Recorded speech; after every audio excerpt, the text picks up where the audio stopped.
Noonie, Aphex, what's up, guys? Sinjuro, Mosh, I love you guys. Okay, lots of things, good things going on. I'm going to have Jayville on here in a second. He's coming on. He's got lots of vision for DFK. He's going to talk about what he's doing. He's wanting to do a guild, actually, and we're going to talk about his vision for that. His vision, a lot of that revolves around how to maximize your profits in DFK. I love it because we need that. So especially me, a couple things I wanted to chat about. I did win a Gen Zero, so that was awesome. Okay, but the funny thing is that when all that was going on, I was in a weird state of mind because I'm more and more starting to realize that running out of money, and you don't ever want to be in a spot. Okay, you especially don't ever want to be in a spot in crypto, especially where in the future you're going to need that money or rely on that money in any way, shape, or form at all. Okay, and so I was kind of having a come to Jesus moment, like, oh, okay, crunching some numbers. I've got a few more months, 6 months of money. Maybe I can stretch that longer, 8, 10 months, okay, to live on. And I don't want to be in a situation where I'm running out of money and now I need to start. I'm forced to sell my crypto because the crypto markets, we could have seen the bottom already, but I feel like I've watched, I watch all kinds of YouTube content and on crypto and get all the different ranges, bearish versus bullish. A lot of people, are saying they think maybe we have hit the bottom. I think Alex Becker made some really good points. What's up, Low Tech? I love you guys. Okay, Alex Becker just did a video and he's just talking about the overall macro markets. And that's been my thought too. Like, we're going to continue to see a house of cards collapse, and it's not a shakeout that just lasts a few weeks or something. With this FTX stuff, I mean, a lot of the shakeout we've seen now is still really a result dating back to Luna. Okay, we just keep seeing the house of cards collapsing and the bad actors getting shaken out. On top of that, we have the macro markets where the Fed is essentially trying to make us go broke. Okay, it's like trying to increase joblessness percentage, unemployment rates. They're trying to bring that up. They're trying to get people to go broke, and start having to sell off things like retirement funds, which I can always do that as well. Okay, Rusted Trust, I love you guys. So yes, Aphex, I agree. So there's a lot of, I don't fully trust Alex Becker necessarily, but I kind of do. And my gauge is always, do they follow the golden rule? Are they actually looking out for the best interests of others, even over their own best interest? Or are they looking out for number one and trying to play the market? That's the opposite extremes. Okay, are they up to no good, essentially, versus, okay, what are they really up to? Is there a conflict of interest in play? I find with most of the crypto YouTubers, I think most of them are pretty good, but there's not too many that I trust. Okay, that's a big difference on the scale of trust. But I would kind of actually surprisingly say that Alex Becker is one a little bit more on the I trust side than not so much. So yeah, his coin chills and stuff, that'll get you wrecked. That's right, Aphex. So, but he does tend to have some good insight at times, at least. And now there's arguments on both sides. And he even made the other side of some of the arguments of there's still a ton of money on the sidelines, and there has been for a while. A lot of money on the sidelines, more than even back in previous bear runs and things. But the difference between last time and this time is that we don't only have a crypto bear market, but we have a macro terrible market situation. Yeah, thank you, Skiller. I know I won. Couldn't believe it. So, so I was kind of realizing that, and then also, I haven't done much selling of my items up to these recent times, and I was always using crystals on every level up and things like that. And so I've scaled some of that back over the past month or so. And I'm realizing, man, I just need to start selling things. Okay. Not so I haven't been, yeah. So I don't think the bottom is in either. So it's possible that the bottom's already been in. There is still a lot of money on the sidelines. Maybe we'll have a soft landing, as they call it, where the Fed, but I just think there's going to be more house of cards falling, more people losing jobs, more people being forced to sell crypto, and things like that, potentially. It's very possible, though. Like and again, I'm just talking about the overall markets as a whole. It's also possible that there's going to be enough money on the sidelines, and it'll just be bearish for another year or so, and then we just take off from there. Now, as far as DeFi Kingdoms goes, this also has had my head in a tailspin ever since they talked about the dark summoning. And then I kind of realized, oh man, it's not really a good idea to do a whole lot of dark summoning, especially if you've really invested into your heroes.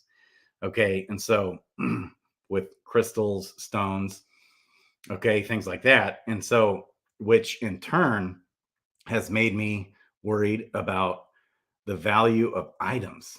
Okay. And we've seen the value of items just completely just get destroyed. Gold, things like that, in-game economy. Okay.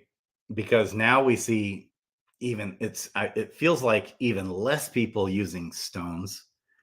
Okay. Which I would say if I were summoning, we're going to get to that here in a second. If I were summoning, it's a no-brainer to at least use a chaos stone, because a chaos stone is essentially worth at the hero. If you level him up to level all the way up to level 100, the chaos stone at that point is equivalent to about 35 lesser crystals. A lesser chaos stone becomes equivalent to about 35 lesser crystals by the time you hit level 100, because of not only the 4 stats you get up front, but also the increased percentages of leveling. Okay.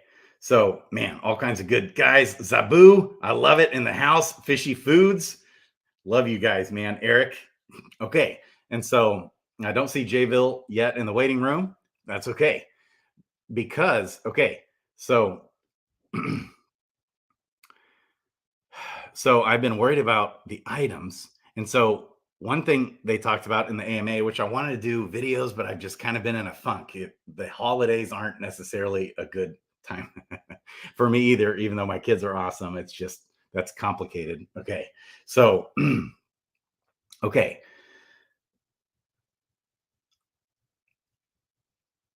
So items concerned, and I'm selling all my items now, right?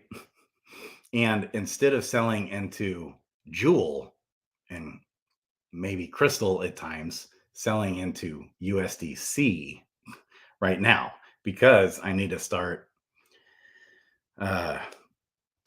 accumulating some cash on the side. So first, the number one thing is you never want to be in a situation where you're relying on crypto gains to take back, for later necessity of living. Also, you don't want to find yourself in a position where you don't have some cash on the side to buy the dips either. Okay, so that is what I was kind of realizing, like, okay, I need to pump the brakes on dollar cost averaging, on even summoning, right? Because I have so many heroes. And so I've been a little bit in a dilemma of, do I sell? Yes, use a stone, and I still would say that use a stone every time. No brainer. At least a lesser chaos stone, absolute no brainer. Okay, And so, and so all this was like hitting me like a ton of bricks leading up to the AMA on Wednesday. Okay. And so, like, I didn't even listen to the raffle. Like, I just waited. I held back. I'm like, and then sure enough, I get just bombarded with messages saying, "Congrats, you won!" Da, da, da. And as I was actually scrolling through to see if I won, scrolling all the way down to 94th is what I hit. I love it. So, okay.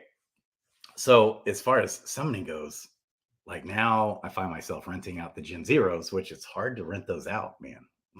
Okay, Jayville, baby, in the house. Yeah. If you give me just a few more minutes, Jayville, we'll get you right in here. We're going to talk about the vision that this man has and all the good things happening. So, the AMA also, they talked about like when you level heroes. Brown Gent put out an awesome video on just today or yesterday on this. So, when you level an AMA, it's going to at each level, you're going to get it'll be slightly quicker to get your stamina back. Okay. That's big. That might help milkweed and stam pots. Okay. Because people are going to realize, oh, I should have been leveling, right? That's always a no-brainer. Also for me, it never makes sense to not level a hero. The amount that you spend on runes, I think, comes back to you. Okay. And the loot that you're going to get from leveling and the value of the hero and things like that. Even if you just have that hero as a quester, get items hero. And so because the hero is just going to progressively get more items. I've talked about this on this account, my Crypto Grady 2 account, which is where I have all my level 10 plus heroes with the waifu bot. I also have some news on Helper, DFK Helper, good things going on there. But on the waifu bot, okay. Oh, it doesn't know how to enter the waiting room. Okay, I sent you a link, Jayville. Sent you a link, and you can just click on that link. Okay. Yeah, no worries, Jayville. Take your time, by the way, but hopefully you can figure that out. It's pretty easy. Okay, so always makes sense to level, and even more so now. Okay, and I don't know when that update is going to happen, but I think it sounded like fairly soon from Hubert. Lots of good things going with the team. So, and also with items. So back to items.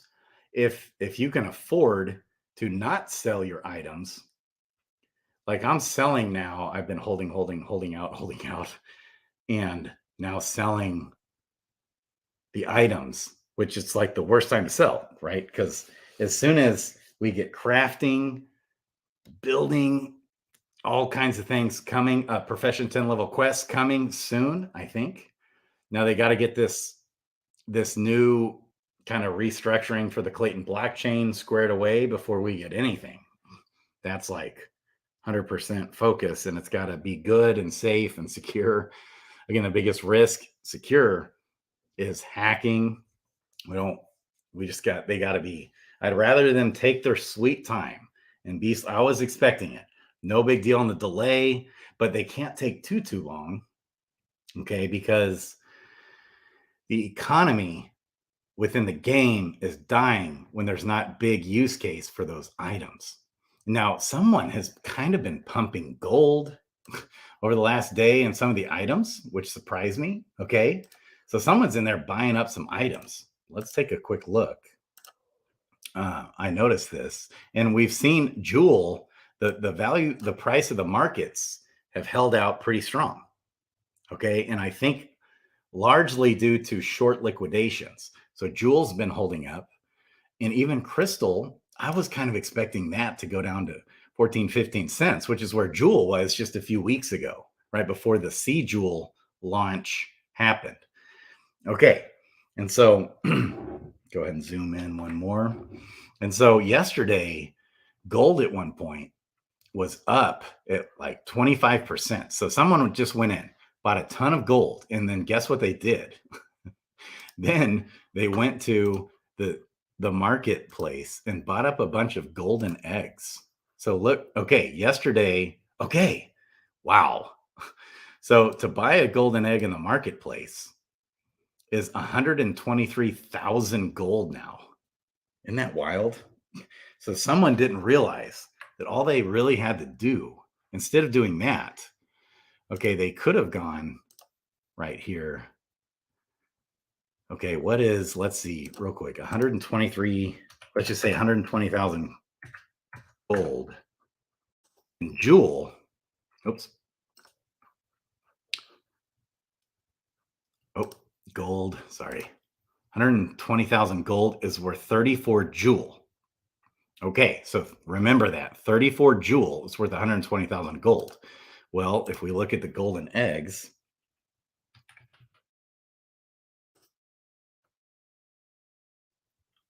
okay, just to buy one golden egg is 24 Jewel instead of 34 Jewel. So poor guy, whoever did that. They really pumped the value of gold and pumped the value of golden eggs, but you can't sell the golden eggs. Now, that did bring up the price of golden eggs. Actually, it was even cheaper to buy the golden eggs yesterday than it is now. So, okay, if we see this in gold, let's see, 86,000 gold. Okay, now yesterday it was actually, so somebody sold some off because it pumped today. It was up over 100,000 gold for golden eggs. So I did sell one because I bought one yesterday when I saw that happen. And then I sold it today, just one though. And, you know, I didn't hardly make anything from that. And so, but there's no real way to sell a golden egg outside of this market trader on the trader in the marketplace, but you can buy it either on the trader or with the vendor. Okay. He bought, oh, is that you? Okay. Yeah. See, I have like 90 golden eggs. So I had 91 golden eggs, but now I have 90 golden eggs. Okay. Yes, I agree. iOS code. So hold as little crystal as possible. What's odd, maybe crystal has bottomed out relative to the market. Now, if the market dumps, everything's going to dump. Okay. But I would have guessed crystal. I've been kind of waiting for crystal to hit 14, 15 cents. And I thought the whole market would dump, but it was artificially pumped because of short liquidations. And we've learned more of like what FTX was doing. They were purposely liquidating tons of people on their own platform, like even big institutional whale money. They were liquidating with using mostly shorting on their own platform. They themselves were doing it, and they themselves could not get liquidated. So they wouldn't liquidate themselves, but they would liquidate everyone else if they made the wrong trade. They were doing so many shady things. Why aren't they in prison? Okay, all kinds of crazy things there. But yes, I'm basically holding as little crystal as possible, although I'm starting to wonder because it's held up and there's not a ton of people summoning, even though there's still people summoning, because you are getting the summoning. If the benefits of summoning right now, instead of waiting until I think we're going to have a raffle for more Gen Zeros being given out on Crystalvale or Serendale 2.0. I think that's coming. So my mindset before was to wait until the event and then ratchet up the summoning again. Okay, but the problem there is I think Jade, which has a very low supply, which will have a super low supply at first, is when that opens up, Serendale 2.0 opens up, we're going to have a very low supply of Jade and a high demand because the pools are going to be mega APR. And when they announce the raffle tickets for summoning, which I think they're going to do again there, it's just going to cause Jade all the more to pump. Okay. And so the question is, one, how much will it pump in proportion to crystal? Because a lot of us know this. Like we went through this already with Crystal versus Jewel, and I don't know if a ton of people are going to be buying a ton of Jade, but then Jade, except right at first, maybe right at first, I'm going to jump in and probably buy a little bit. And then I'm planning on selling after a pump. But when do we sell? Where do we sell? That's going to be interesting. And how far out of whack? I could easily see Jade pump way over $1, even $2, $3, $4. I could see $5. I could see all of that happening. Okay. And then Crystal's sitting there at 15, 20 cents, you know, and so that just won't make sense to do anything. Like if it does go that high, I could also see people reserved, and maybe it just goes up to 50 to 75 cents. I'll be shocked if it doesn't blow past 50 cents and at least hit like 75 cents, but we'll just say 50 cent, I would say, is going to be a floor value of Jade. It would be my guess, wild guess. Okay. And what will Jade be day one? I don't even know. Okay. So having technical issues. Got it. What does it say? Are you on a computer? If you're on a computer, Jayville, you could just hop on your phone. That'll work as well. If you have a phone, you can just get on Discord and hop on with your phone. That's an option too. And I need to pull up. He had a chat as well. I'll pull that up when he comes on. Of some things he want to talk about, his vision for the guild that he's creating, things like that. And he's just been a big fan of the channel for a long time. We chatted a lot. I love it. Okay. Sounds good. Ryan, happy Thanksgiving. Everyone, bullish, baby. Yes. So, okay. So what to do? That's still up for debate. How much Jade to buy, what to do with Jade, what to do with Crystal. If Jade's pumping, even if it's pumping to the moon, we're not going to be wanting to summon there, even if we get Gen 0 raffle tickets, right? That is an interesting call. So what do we do there? I don't know. Also, C Jewel, S Jewel. That was, we got in a, if you were following the chat, okay. If you're following the chat, interesting. I was just about to hit on Jewel. I only had like 1,000 locked Jewel, so not going to be getting much liquid Jade dropped. Oh, okay. So if you have the locked Jewel, not to be mistaken with C Jewel, there is going to be a little bit of unlocked Jade dumped right on the market if you had some locked Jewel on Serendale 1.0. Okay. And I'm guessing there's going to be somebody creating initial liquidity. If not, if they're just relying on that released Jade and the community is the ones providing the liquidity, that's interesting. That'll be interesting. So you only, if you buy some, if that's the case, you got to always watch down here. You always want to watch the price impact. Okay. The price impact of these things. You want that to be like on something like Jade, you're going to want that to be definitely below 4 or 5% and really below. You want to try and keep that, generally speaking, below 1%. Okay. So that's like the slippage. Okay. No, take your time, Jayville. That's all right. I'll be able to go on for hours. Don't worry. And we can also do another time. If tonight doesn't work, Jayville, no worries, no pressure. Okay. Also, so with C Jewel, S Jewel, they dropped a little alpha about how much C Jewel and S Jewel will we need in proportion to the number of heroes that we have. We got a little bit of guidance there. So, and then I asked to clarify in the voice AMA voiceless chat, which boom, I got lots of responses right away from Hubert. I love those guys. Okay, so they were Johnny on it on that AMA voiceless chat. And so I asked to clarify, okay, is this like, are a lot of these power ups that we're going to get from the C Jewel, S Jewel, are they going to be like universal for all the heroes in your wallet? Or is that like a per hero? Because they said they didn't think there'd be any more than 200 or 300, maybe even 100 C Jewel or S Jewel needed. Okay. And I'm like, oh, dang, I locked 21,000. I've got 21,000 C Jewel on one wallet.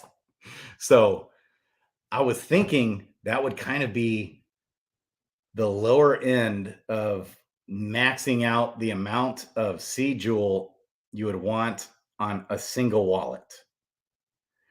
If I was going to put more in, I would have put more in on a different wallet. Okay, at that point, because I was thinking having a bunch of heroes, surely, if you want to maximize your power ups, you're going to need 21,000. I wouldn't think would be the cap or the max that you'd want. I might be wrong, but maybe not, because they said some, this is what Hubert said in the voiceless AMA, some will be universal for the whole wallet. All the heroes in that wallet will get these specific power ups based off 300 C Jewel. Okay, that'll be maxing out the power up for all the heroes in that wallet. But I think some of the power ups will be, and he said this, some of the power ups will be hero specific. So it'll cost, let's say, 100 to 200 ish C Jewel per hero. Okay, so then you do the math. Okay, if it's 100 and you've got 100 heroes, okay, you're going to need 10,000 C Jewel. If you've got 200 heroes, that would be, you would need 20,000. So I was probably right. So I'm probably way good. And I might find myself even wanting more C Jewel. But we'll see on that. I'm guessing, I figured that would be the case. It would be applied like on a per hero basis. And I think that will be the case on at least some of the power-ups. Okay. I think it was more like 10. Okay. That could be. I started listening. I usually listen to the AMAs 2 or 3 or even 4 or 5 times while I'm doing other things. I wanted to go back through it again. So that could be iOS code. He probably knows better than me. This guy is a developer. iOS code, baby, in the house. He's got, if you go to the castle, iOS code. Okay, if you go to the castle, iOS code is, are you with the archivist or the jester? Let's see here. Leela's ledger. It's a tax deal. I love it. Okay. Kind of like how, there is another site that would like track all your earnings and stuff. That was so cool. Not that my wallet earnings would be an absolute, complete, and total shit show if you were to look at mine. Okay. Still trying to get it working. That's okay, Jayville. Take your sweet time. Okay. Okay. Okay, 50-ish. Okay, I'm almost sure. Maybe I need to go back in iOS code and listen, but I'm almost sure he got up to over 300. Like 300, he said, would be the max for any specific level up. I'm pretty sure he said 300 C Jewel, S Jewel. And I sure thought he said, he might have said like 20 to 50 for some of the power ups. And then he was like, probably not any more than 100 to 300, maybe. Sure thought he said that. Worm. Yes. There was, yeah, Kingdom Watch. That's what it was. And DFK Tracker is one of those. Okay. Yes. Open it in the default browser. Zabu. Okay. Zabu's been on the channel before, baby. Zabu, one at Gen Zero. I love it. Okay. So this is what Leela's Ledger is, which is iOS code, baby. Created this Leela's Ledger, which is similar to a Kingdom Watch / DFK Tracker type app. Okay. Okay. Yeah. Yeah. He said like 300-ish. And I think that was talking about like the universal, if you wanted all the global buffs and hero buffs for a team. Okay. Interesting. Interesting. Okay. So like even if it's 10, okay, if it's 10 and you have 1,000 heroes and you want to max out those buffs for all the heroes for the power-ups, okay, you would want to have how many C Jewel? With 1,000 heroes, 10 times 1,000. Yeah, you'd want 20,000. Okay. What's up, Ogre? Ogre was in the house, baby. Last video I did, I love it. And I did a video the other night. I love Ogre. Man, it's like a brother to the grave. He'll be my brother all the way to the grave. That's, I love it. Okay, the answer is simple. Lock up as much jewel as possible. Mindless irresponsibility, baby. That's what we need to get back to. Forget about this planning ahead, planning for the future. Who cares about your mortgage, your rent? Just let it all rip, baby. Just let it all go. Sell everything. Sell your house. Sell your wives. Sell your husbands. Make sure you sell your husbands. Buy up jewel, baby. I'm becoming like a jewel maxi more and more, especially right now with the market cap. Doesn't mean it can't retrace like I was expecting. I sold a bunch at 17 cents ish, or maybe it's 18 cents. Okay. And thinking that we were seeing the huge crash of Solana and all that coming. And it was like it's going to be absolute bloodbath in the markets. But instead, we had a absolute shit ton of short liquidations happen that pumped the market artificially, and the markets have held. And we keep having more and more short liquidations. It's amazing how many people do leverage. It just blows my mind. And leverage just wrecks us. Yeah. So I got 21,000 jewel locked for 3 years.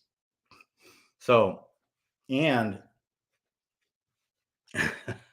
okay, what am I missing? Yeah, that was another reason why I didn't get C Jewel yet, since my heroes are spread. Yep. So I was planning on 21,000. I was planning on maybe putting in 50,000 plus C Jewel, but I just couldn't.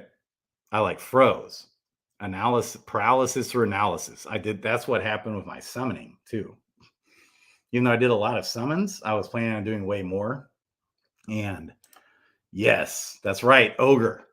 Lock it up, baby. Calculated ROI of less than a year. It's not worth it. So you might consider, though, the only time frame less than 3 years that's even worth doing. Like it's not even worth putting in Jewel for less than, I would, at this point of time, less than 2.5 years is what I would say. At 2.5 years is, as far as when you look at the Bitcoin halving cycle, that is a likely time period for the next top is in 2.5 years. And you know, if the game is a big success and Jewel's at $100, baby, and we got that $100 Jewel, people are going to anticipate. I don't know how many of the Jewel that's currently locked that's locked for 3 years, but I think probably a good 20 million of that is locked for 3 years. So people are going to front run that also and start selling ahead of a huge unlocking of probably 20 million-ish Joule in 3 years. That's another thing to consider, in addition to just, according to many of the Bitcoin halving cycles, 2.5 years is probably where I'll go in on a different wallet, like Afex said, and maybe a few different wallets I still have some Joule and paired with USDC in the gardens right now. Okay. And I did, so kind of what I was doing today, because there is also a bullish case. So I'm more bearish than bullish with the overall macro ecosystem, but there is some bullish arguments that we could have already bottomed.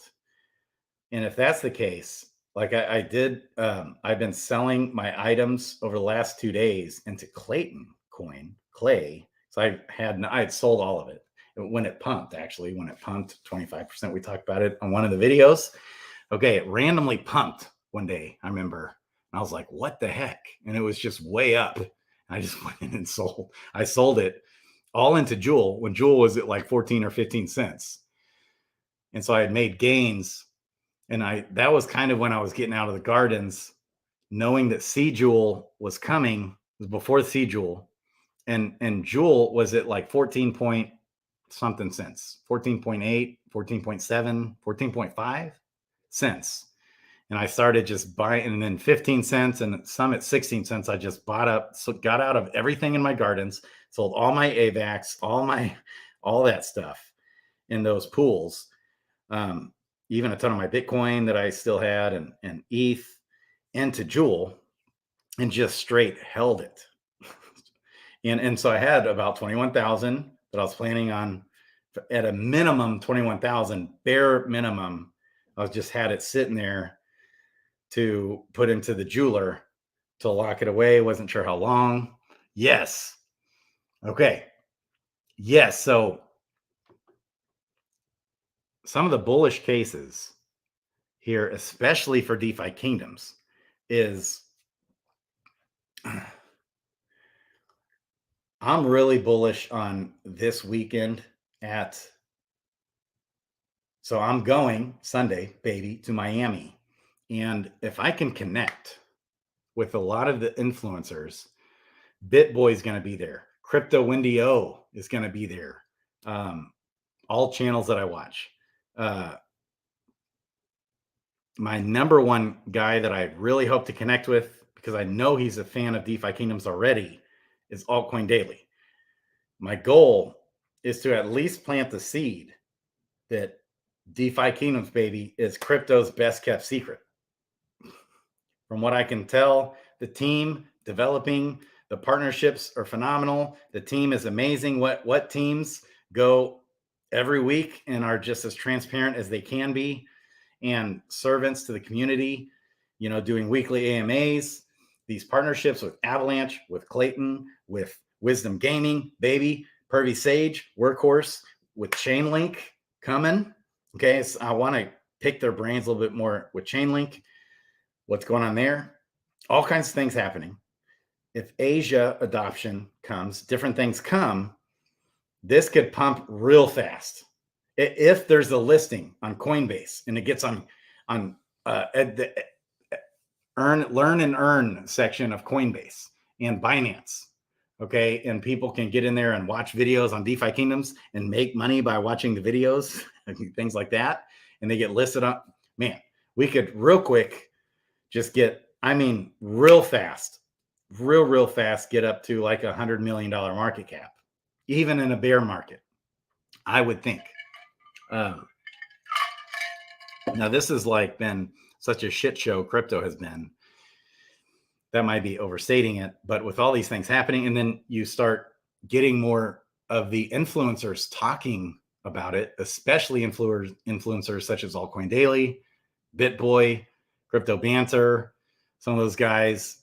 I've been really reaching out to those guys on YouTube. Haven't gotten any responses that I know of. I wish we could see all the responses.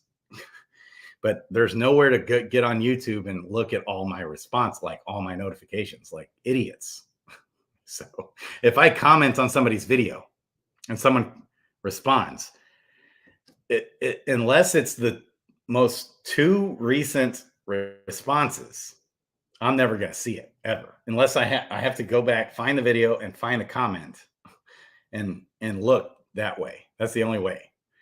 And now, I mean, I miss most of the comments. So the only time I really respond to comments on YouTube is if I'm just on it, or I happen to, like, usually when I'm on a video, for example. Yeah, okay, this is when I was with Ogre, baby. Ogre in the house. When I was with Ogre, I can come back in here.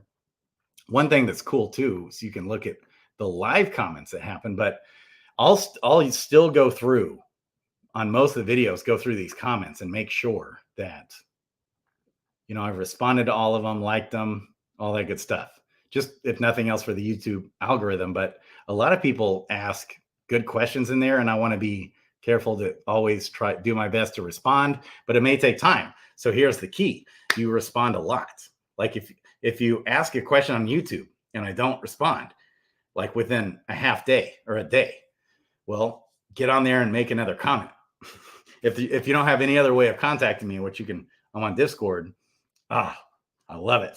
Ogre, I love you, man. I love you. I know, best community. So Ogre, what he said, and Ogre's been around. He's been around the block. He knows, and he's like deeply connected with all kinds of different communities. He's met developers of different blockchains, different things, different projects. And he said on the show that DeFi Kingdoms, baby, on this show with Ogre, I love it, that DeFi Kingdoms is the best team that he's ever dealt with in crypto, that communicates better than any other team that he's dealt with in crypto. And he trusts them more than any other team in crypto. And he's most bullish on this project than any other project in crypto. So that was like confirmation, baby. When Ogre says it, that really means something, because he's been around the block. He knows devs. He knows a lot about the crypto space. I love it, man. I love you, Ogre. He's like a brother to me. Okay. So in the short term, I'm a touch concerned about the value of items, depending on how delayed things, like in-game items, depending on how delayed, okay, things like Profession 10 level questing is, because we might find this takes like another month, right? They might, let's look here, Serendale. Okay, I've got this sheet up, and they might look at this. They've been working. So like, I think yesterday on Thanksgiving Day, this sheet got really updated with more readies. Like even yesterday, we got like Beetle Dude, who works a zillion hours a week in the house, just the bomb. So these pending ones are finalizing. They're just waiting. You know, they've got some notes here, and so stuff's happening. Okay. The mining quest is still in progress. A lot of this stuff. So we don't know. It would not surprise me in the least if they find out more bumps in the road, more hiccups, and they uncover more things that it's like, OMG, oh shit, this is going to take a month or two. Okay, this is what I'm used to.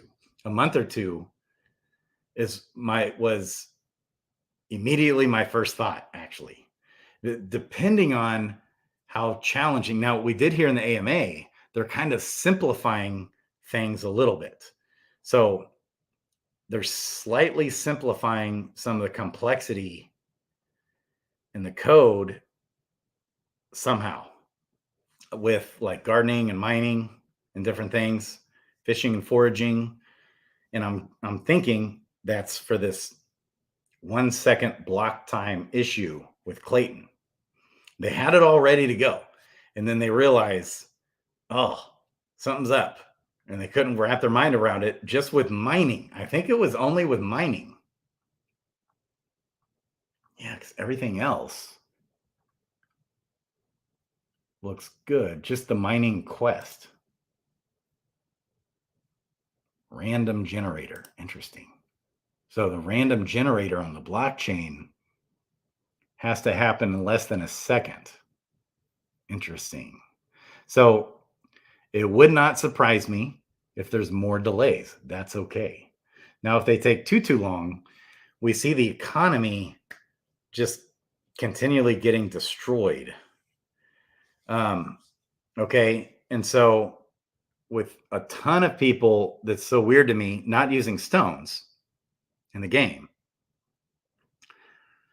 Okay. We've seen the value of all these items crash down. And so, and because with the dark summoning, we've talked about this.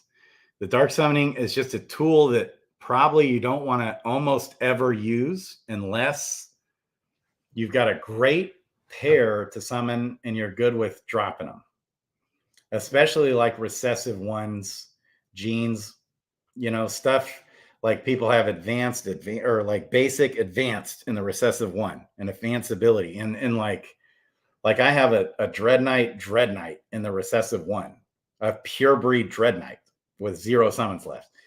And you summon that with a mythic, the floor is rare, instances like that. Maybe I still didn't do it though. I'm still not even sure if I'd ever want to do that. So,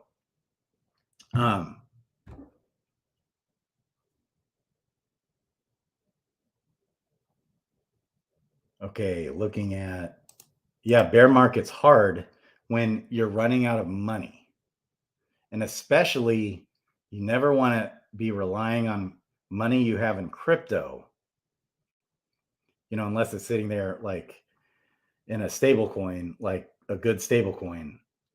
You don't want to be like planning on pulling that out, to live on, because we really could see, the markets are so manipulated. Now, maybe they'll become less manipulated now because bad actors getting flushed out.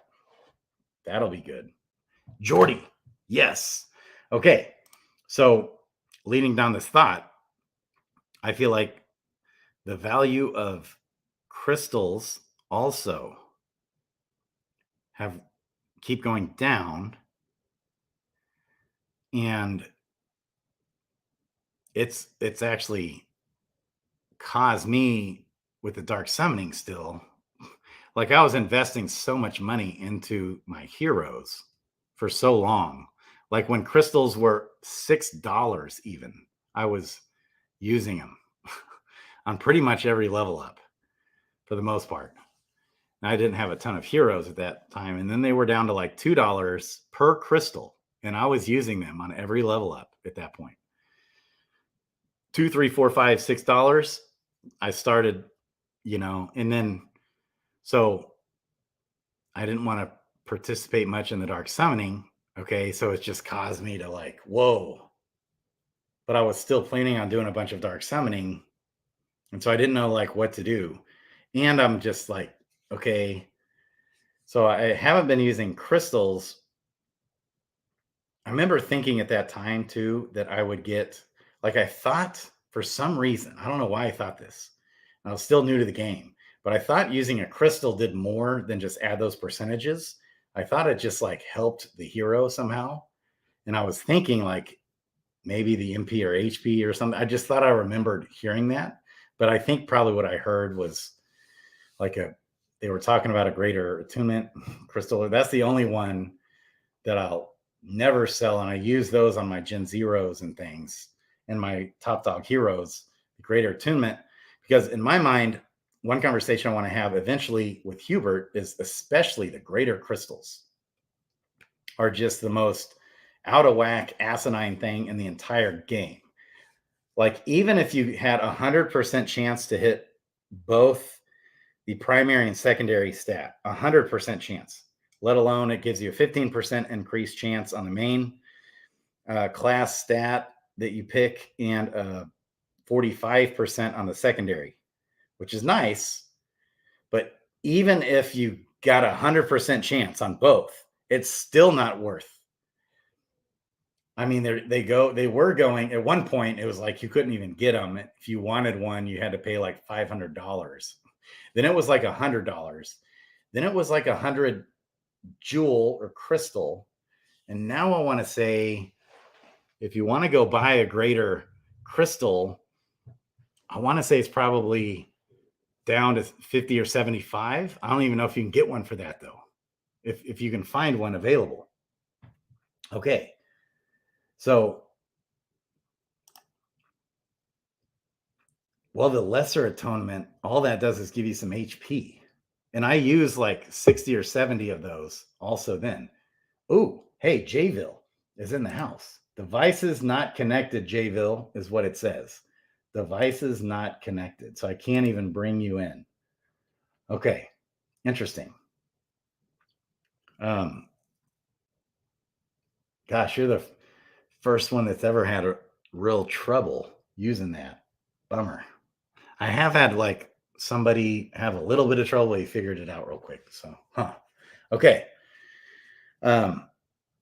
Hopefully he figures that out. So that's also been a concern. So something that's really exciting with the Fight Club, baby, DFK Fight Club, because I wanted to, when I realized with DFK Fight Club, so all these things were like depressing me the other day, right as I went to Gen Zero, right? I'm like, I'm getting myself in this big funk. And I'm going to show you here real quick, the Mighty DFK up here. That's Jayville's new site, which is in the description below. You can join his Discord.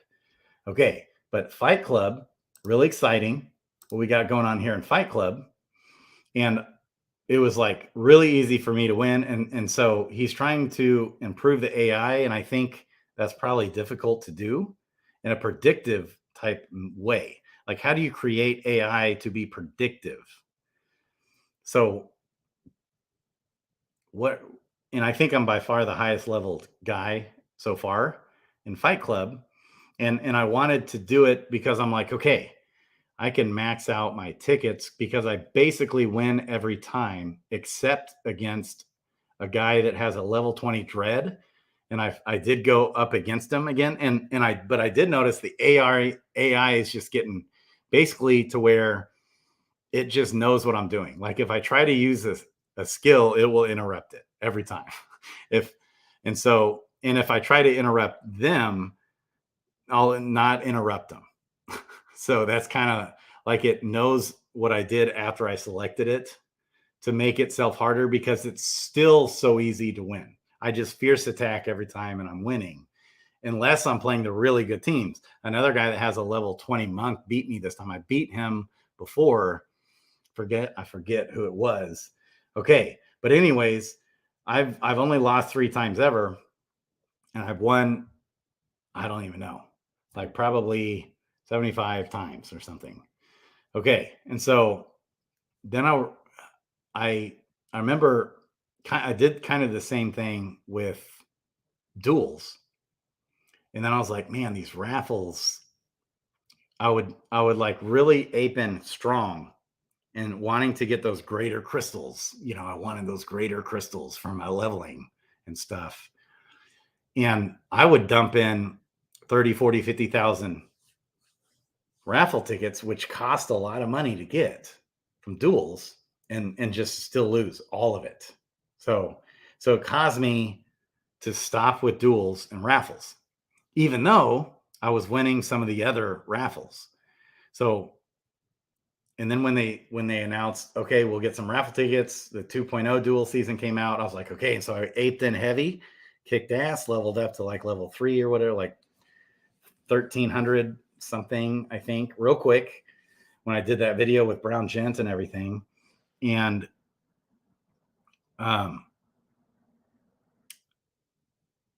you know, it was interesting and I would win probably 70% of the time ish. That started coming down, like my win rate, you know? So I stopped, because even though I would get in there and win the raffles, I was like, man, I was going after the regular stones, regular crystals in those, and I would win some, and I have been winning some, but now I'm like, man, do I want the value of regular crystals and regular stones?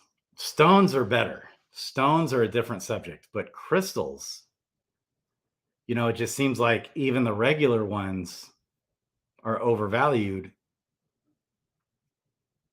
And so now I'm like out of the mode of keeping everything in the ecosystem and just waiting for the bull market. I'm like finding myself in a position to where, you know, some people were saying they made a lot of money on the raffles, right? Because they were selling those items. But now I'm not sure if you can make profit, even if you win on the Fight Club thing 100% of the time. And you get like average luck on the raffles. Can you turn around and sell that stuff? I don't know how. I want to sell my regular stones. I need to figure that out. I think we can do that maybe on X Earn or something. Okay. And so what's up? Yes. Okay. A lot of people coming to DFK Discord asking about it because of the DApp radar. That's cool, Aphex. As people make money, we will grow organically. That's right. I'm starting to see Avalanche's large number of transactions being talked about. Right. It was talked about on, it has to be noticed, like because of DeFi Kingdoms. It's DeFi Kingdoms does, I don't know. I want to get the official numbers, but I want to say almost like as much as Ethereum blockchain does or something. Okay. So it does like more transactions than almost anything out there. The DeFi Kingdom blockchain just itself, which is nuts.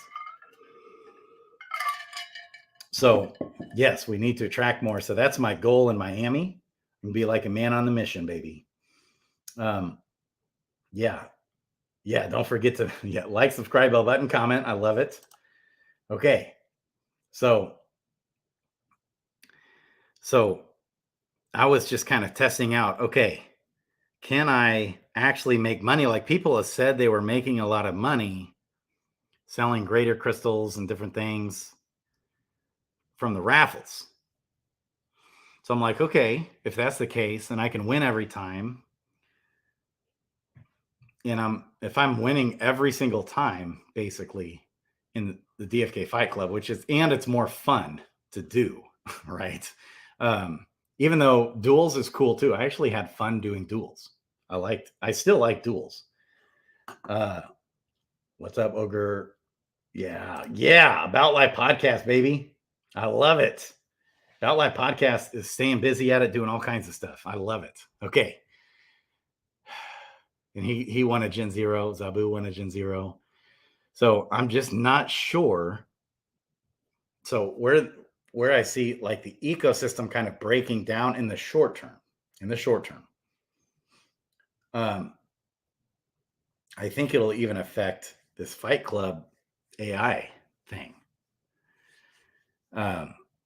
So you definitely want to be selective and patient on the raffles because different things pop up. And where you have more winners, especially, like I won 15 golden eggs when I was doing the duels, when Duels Season 2 first came out, they were doing 10 winners for like 5 golden eggs each, I think. And instead of 4 winners, it was 5 winners. And I thought they should have raised it because the greater crystals, it would make sense, especially where the greater crystals are valued at, where the greater crystals were treated like the attunement crystals that actually gave you a guaranteed stat and a 2% increase in future level ups on the main, or 1% on the main class, 2% on the subclass.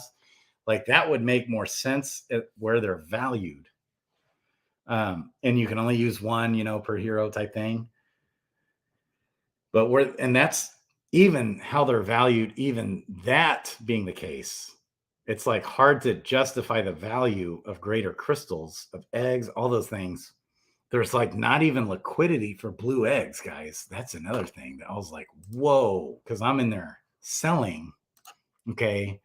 And there's literally no liquidity. It's like a 33% slippage for a blue egg. So we've got nobody providing liquidity. There's probably like 3 blue eggs in liquidity. Last I checked. Let's look. So like if we do USDC. Oh, hey, someone put up a bunch of blue eggs in liquidity yesterday, and I checked 3 or 4 times. So I was like, is this a thing now? No liquidity for blue eggs? And I kept checking, and sure enough, every time 33% slippage. So in terms of Jewel, yeah, man, 1 egg and Jewel 6.4. That's a deal. Seems like 10 crystal. You also have to consider, so someone was asking too, with tiers, we've seen that value progressively go up like a few 100% over the last few months. That's because it's 1/5 the amount of drop rates for tiers. Okay. And so you got to use 200 tiers per egg that you hatch, regardless if you're doing Boon, Grace, or whatever the other one is. So Sergeant, baby. Okay. It's 200 tiers, which 200 tiers. So it just kind of comes back to, it's a no-brainer. We used to not hardly even factor the tiers, but now you kind of do, because 200 tiers is worth 5.5 crystal now. That's nuts. It was really, I mean, what is it? That's got to be up like 1,000% or something, or the past few months. Okay. So that's why it's especially a no-brainer to do, man, I can't even look at it. To do the Grace, not the Boon. And definitely not do the lower, cheaper 1 crystal fee. Okay. So looks like Jayville, we'll have to do it again, but Jayville's site, so he's got a cool vision. Okay, so his Discord is in the chat below, or in the description below. Okay, it would likely help attract attention short term. Not sure that the cost is worth it, though. Some things are worth waiting for, and organic growth is one of them. That's right.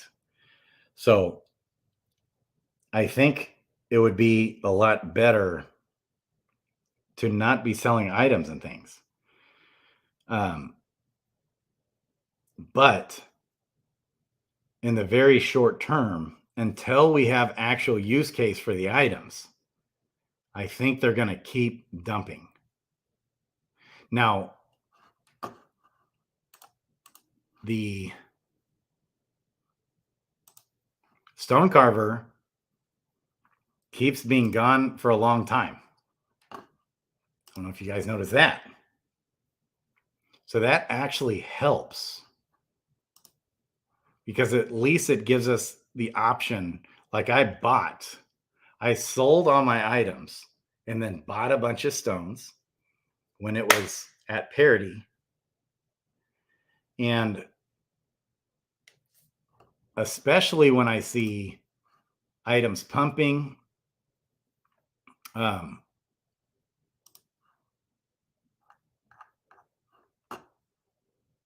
let's come here. Okay. Oh, here. So I also noticed somebody's been in there buying items. So Amber Taffy's up 8.2% today. Milkweed's down, but it was up. Like earlier, milkweed is up. Dark wheat is up. Blue stem today is up 21%. Like that is just wild. So especially when I see this, I wait to sell my items until I see the items pumping. Then when I see parity with the stone carver based off, it's like easy profit. But I think more and more people are even getting onto this. And so like the people buying right now are kind of front running. So like when these lesser chaos stones were at I think they're actually like 2.4 crystal. I bought a bunch. So now I can sell it for 3.4. Well, that'll probably go up to 5 somewhere along the way. But because more people are onto this, I've just kind of been dollar cost averaging back out of the stones every day. But all these are right at parity just instantly when the stone carver comes out. That's when I'm buying them. Then I'm selling them throughout the time when the stone carver is gone. You can see all of them have gone back up some. And it's kind of all over the place because there's not tons of liquidity. So if more people, like before I started this video, the Vigor Stone had popped up to like 5.3 joule per. Now it's at 4.88, which is still a whole joule more than what it is to craft. And that's with today, for some reason, items are up today. Hey, thank you, 2 noobs. I love it. But so the most ideal thing you can be doing, especially with green, yellow, gold eggs, provide liquidity, hold those things.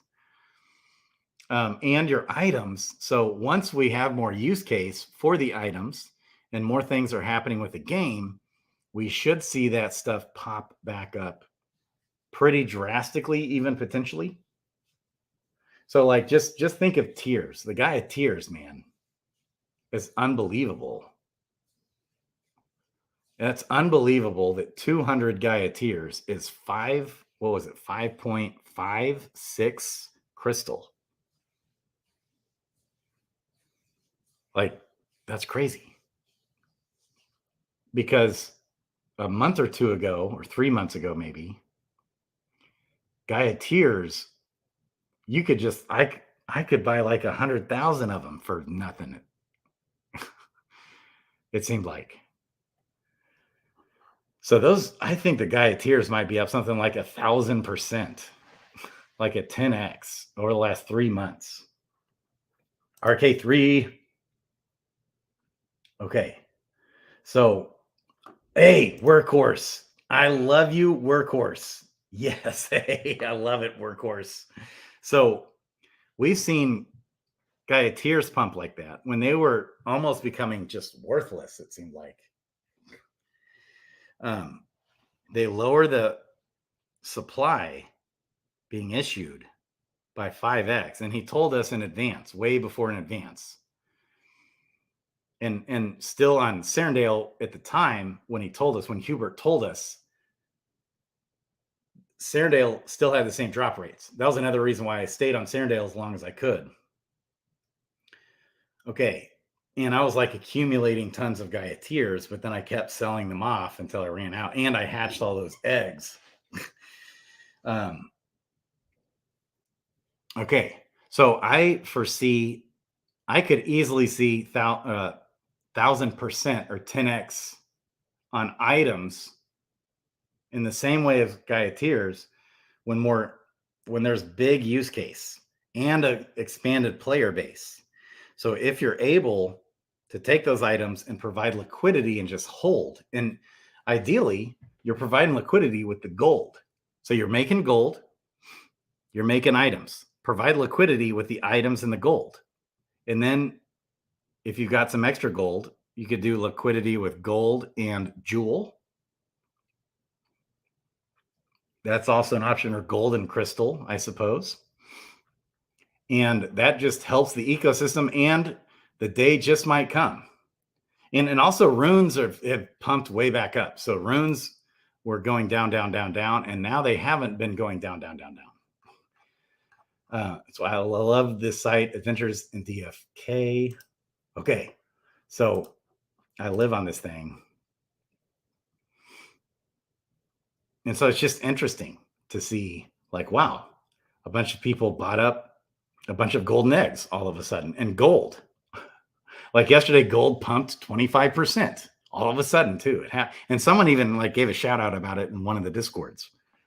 I love it. Yes. Ogre is in the house. Yeah, I sold my bag of tears way too early as well.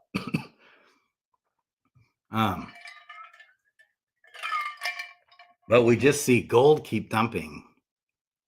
And I could see, I need to get Neindorf to add another decimal point here because it pumped 25%, but it still was 0.0003 per gold for Joule. So like it's hard to, because for the longest time, like the floor of gold for a long time was 0.0008.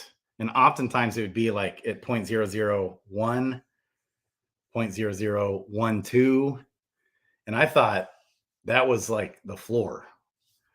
And then it went down to 0.0007 and then 0.0006. And it would have like a short-term pumps based off the stone carver coming out, but that became less and less. And even during the summoning raffles, we still didn't ever see it pump up. It maybe at one point did hit it got back up to 0.0004. And that's just because fewer and fewer people, more people are using bots, fewer people are crafting stones. And so a lot of those summons, people were not using stones.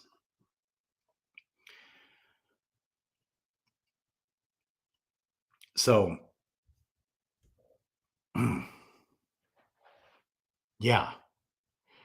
And if there is a way that Hubert could have figured out on how to somehow reward people that had used stones and crystals in dark summoning, I think we would have had a lot more dark summons, which would have killed a lot more heroes.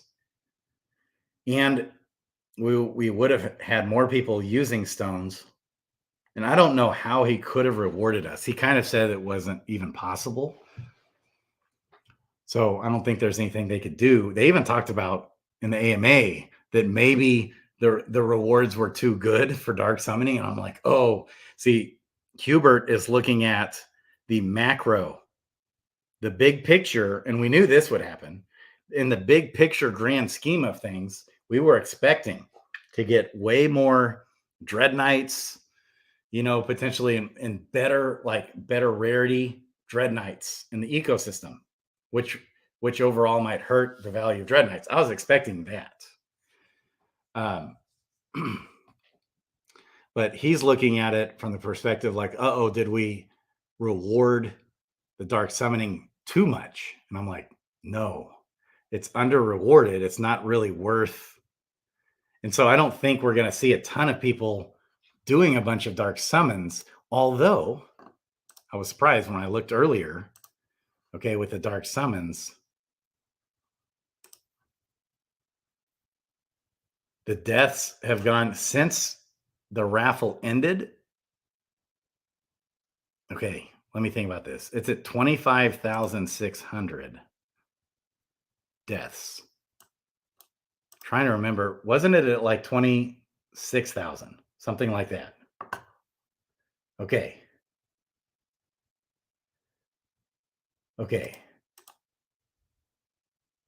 So maybe hurting the value of heroes exclusively, though, genetics at least.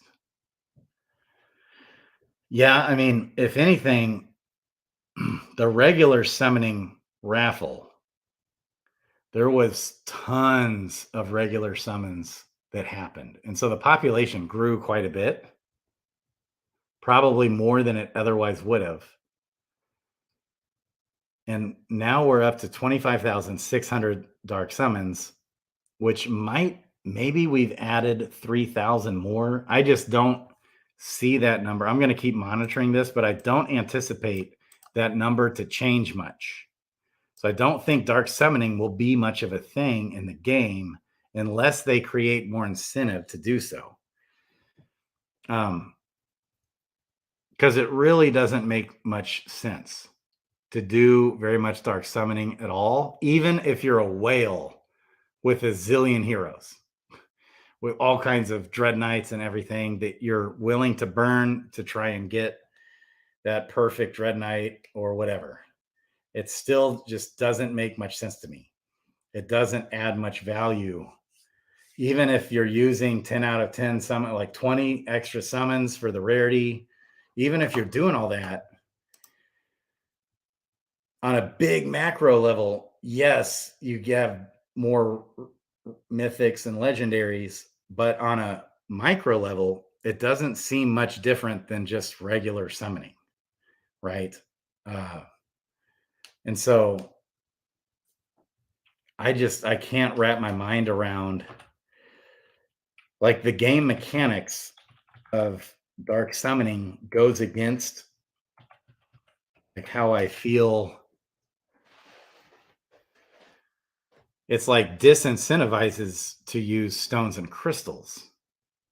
And so I can't like wrap my mind around that. That's kind of a hang up for me. And so, okay. Climb crypto, Tosh. Yeah.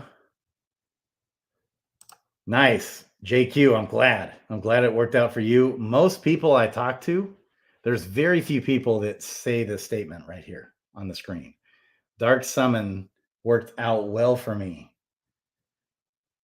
I like it. Good way getting rid of crap common heroes. So then that's true. And so if you have like a common basic hero and you're never using stones or crystals, like you should have used a stone though on them. And I was always recommending to use crystals on every level up. So now I don't. So I don't use crystals on my my common, uncommon, and rare heroes. I only use them for legendary, mythics, and dread knights and dragoons and sages. The only heroes that I use crystals for. I'm still always using a stone, which makes it harder to dark summon because most of the time you dark summon, you're still going to get the same old crap, heroes or whatever. It's like, it's not going to be much different with just slight rarity increases, which does, if on a macro level, help your chances. If you're doing 100, for example, or even 20 or 30, it does increase your chances for rarity.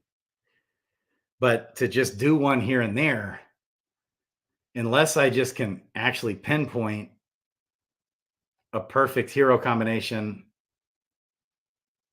just it doesn't feel like it makes sense. You could probably get more money selling the heroes. So like it just, in my mind, it breaks down. But it is still, it's still there. So it's a good tool to have. It's cool. But it kind of goes like counter to how I feel like the game should be designed to be played, which is use crystals and stones. So just like, I still can't, I don't know. I still don't even know what to do. I still did 30 dark summons. I thought I did even more. And I did hit a mythic in there on stream, baby. That was cool. But out of those 30, most of them, I didn't get much. And so where the economy in game is breaking down is that people aren't using stones, mostly focusing on stones, but crystals another conversation. And so we see the items just down so drastically. So when we look at the value of gold, at one point gold was at 88 cents in the not too distant past. Okay. And now gold that's not 3/1000th of a jewel. What is this? 3/1000th would be if it was 0.003 joule, that'd be 3/1000th. This is a whole nother digit, 3/10,000th. So in terms of like a dollar, like its value, USD value, whatever 7.7 E-05 means, it's down 99.99%. And I thought the floor for gold, like where's the floor going to hit? It's got to hit sometime. It can't just forever keep going down. It's going to hit when there's more use case. And so it's just dragged down the whole economy. So we want to do everything we can in game to incentivize the usage of these items. So what a better opportunity than dark summoning. So I would love to have this conversation in a cool way, not in a critical way of Hubert at all, but where he's comfortable, where he doesn't feel like he's being attacked, because the team is so used to being attacked.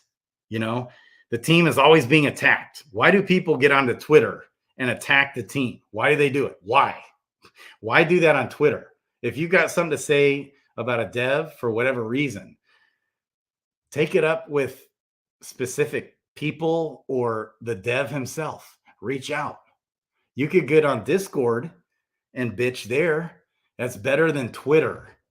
Like why do people bitching at Frisky Fox for winning a Gen 0 and stuff? Well, he's playing the game just like everyone else. Like, and we want the team to do that, right? We want the team to play the game so they know what we're going through. So the team takes so much crap and has taken so much crap since May from so many people. And we're talking good people too, like people in the ecosystem, like, you know, Thanopolis, guys like that are good, awesome dev, smart guy, supporter of DFK for months and months and a year, you know, and all that. You've had a whole bunch of guys like that come at so their defense mechanisms just come up and they don't hear you. When you tweet out and say Frisky Fox is pathetic for taking a Gen 0. Why get on Twitter and say that? Like, what is your motive behind that? Why are you on Twitter publicly saying this? It's like, come on, people. So then I love it. We've had like Stronghold stepping up and just like standing up for the team. Guys like Zellies and Stronghold, they're like real hardcore. I love it for the team. Yeah, he won 2. That's right. So, and I think he said he's giving them away, maybe, but he don't. Even if he didn't, as long as he doesn't have an advantage, you know, over the average player, in any type of contest or thing that he's doing, you want, and which of course in this case he had no extra advantage over anyone. Yeah, stones are something, but even if USD on every summon by everyone, I don't think it impacts gold price much. Active stampot use, yes. So contests was also a big thing. So stampots, yes, I agree, iOS code, but the stone cover, man. So I went through. Okay, I did 300 summons in a 5-day period about a month and a half ago, and I probably mowed through. You know, I was going for a transcendent ability. I mowed through probably 5 million gold in that process of just because I used a stone every time I summoned. Okay. So if you've got more people using stones, you're going to have tens or even hundreds of million of gold being burned instead of dumped. So I think even more than the stampotting, but that was another huge thing was contests. Okay, we would see the value of milkweed largely follow the contest. So I was competing for those contests hardcore all the time, but I didn't do a ton of stampotting, but I did some. Like on one contest one time, I had 4 or 5 heroes win because I just stampotted galore those heroes. And I was trying to get them leveled up for different reasons at the time. But normally I was just competing for the other contests, but I really noticed like when the value of milkweed at one point hit 0.35, no, it hit 0.6 or 0.7 joule. And I'm just talking like in the summer. This is last summer when we still had the contest. We saw milkweed hit like 0.6 or 0.7 joule. Now it's 0.03. It's like not even, it's crazy how much milkweed is down. It used to be, yeah, like 3 milkweed got you a full joule. And that was, yeah, man, it's just crazy. Yeah, joule value at the time might have even been more. I'm not sure. I don't think it was more. I think it was less. Yeah, it was like 15, 18, 20 cents. But still, it is just so down. So contest played a lot into that because you could basically stampot a hero and sort of get reimbursed essentially from the contest. So it created way more use case of stampots. Now, and I knew this would happen when they took away the contest. It was like there's no real reason to overly use the stampots, especially since once you hit level 20, it stops, right? So that's kind of like counterproductive because I feel sorry for all the people that stampotted their heroes up. And now they're just not, even though those heroes are going to quest like a monster, it is a pretty radical difference. The questing impact that I have on my heroes that are higher levels compared to my lower level wallet heroes. Like the loot that I'm getting, the profitability that I'm getting each day between the 4 wallets. I've got 5 wallets with heroes, but 4 main ones. And this one, Crypto Grady 1, that I have all my level 10s, even with less heroes, gets so much more. So I think the stone and it just used to follow so much of the market. We would, if you go back through and listen to my videos from the past few months, we could just follow the market trends and make easy money based off the stone carver iOS code. So, but now it's like people are more front running and they're predicting it. And so they're more on that. But even still, it's like easy way to make money is just buy the stones or craft the stones and the stone carvers out and then hold them and then start selling them because it always goes up. But as more people do that, as time goes on and more people do that, this will balance out. So when you come here to the market data and go to crafting receipts, like immediately all the stones popped. Okay, as soon as the stone carver went away, they were all at parity. They were all at parity. And then immediately they popped. Now, hey, since I've started the stream, some of these are dumping. So just a little bit ago, I sold a few mite stones when they were at 4.5, maybe a little bit ago. Now it's at 3.9.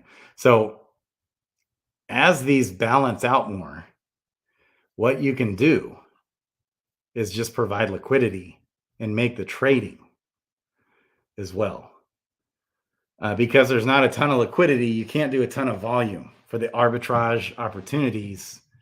And in some cases, I'll find zero volume on certain things, like zero liquidity. Yesterday, I couldn't believe it when I couldn't even sell a blue egg without a 33% slippage. And I checked it 3 or 4 times over the last 2 days, actually. Okay. Let me catch up on the chat.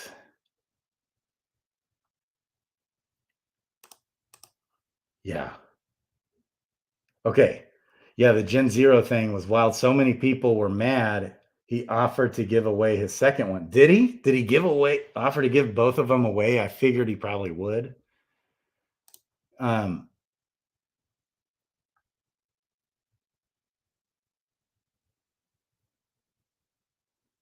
Yeah, that makes sense. But they didn't. The team is just awesome and selfless. So I really don't have any problem with the team playing the game like the way everyone else does and being in the same shoes that everyone else is in. And if the team wants to try and go for a Gen Zero, what's wrong with that? Like if you worked for DeFi Kingdoms, wouldn't you want to be able to go for a Gen Zero? Like and participate in everything that anyone else, wants to? Um, right. Right about live podcasts. Don't get on the Twitter. Yeah.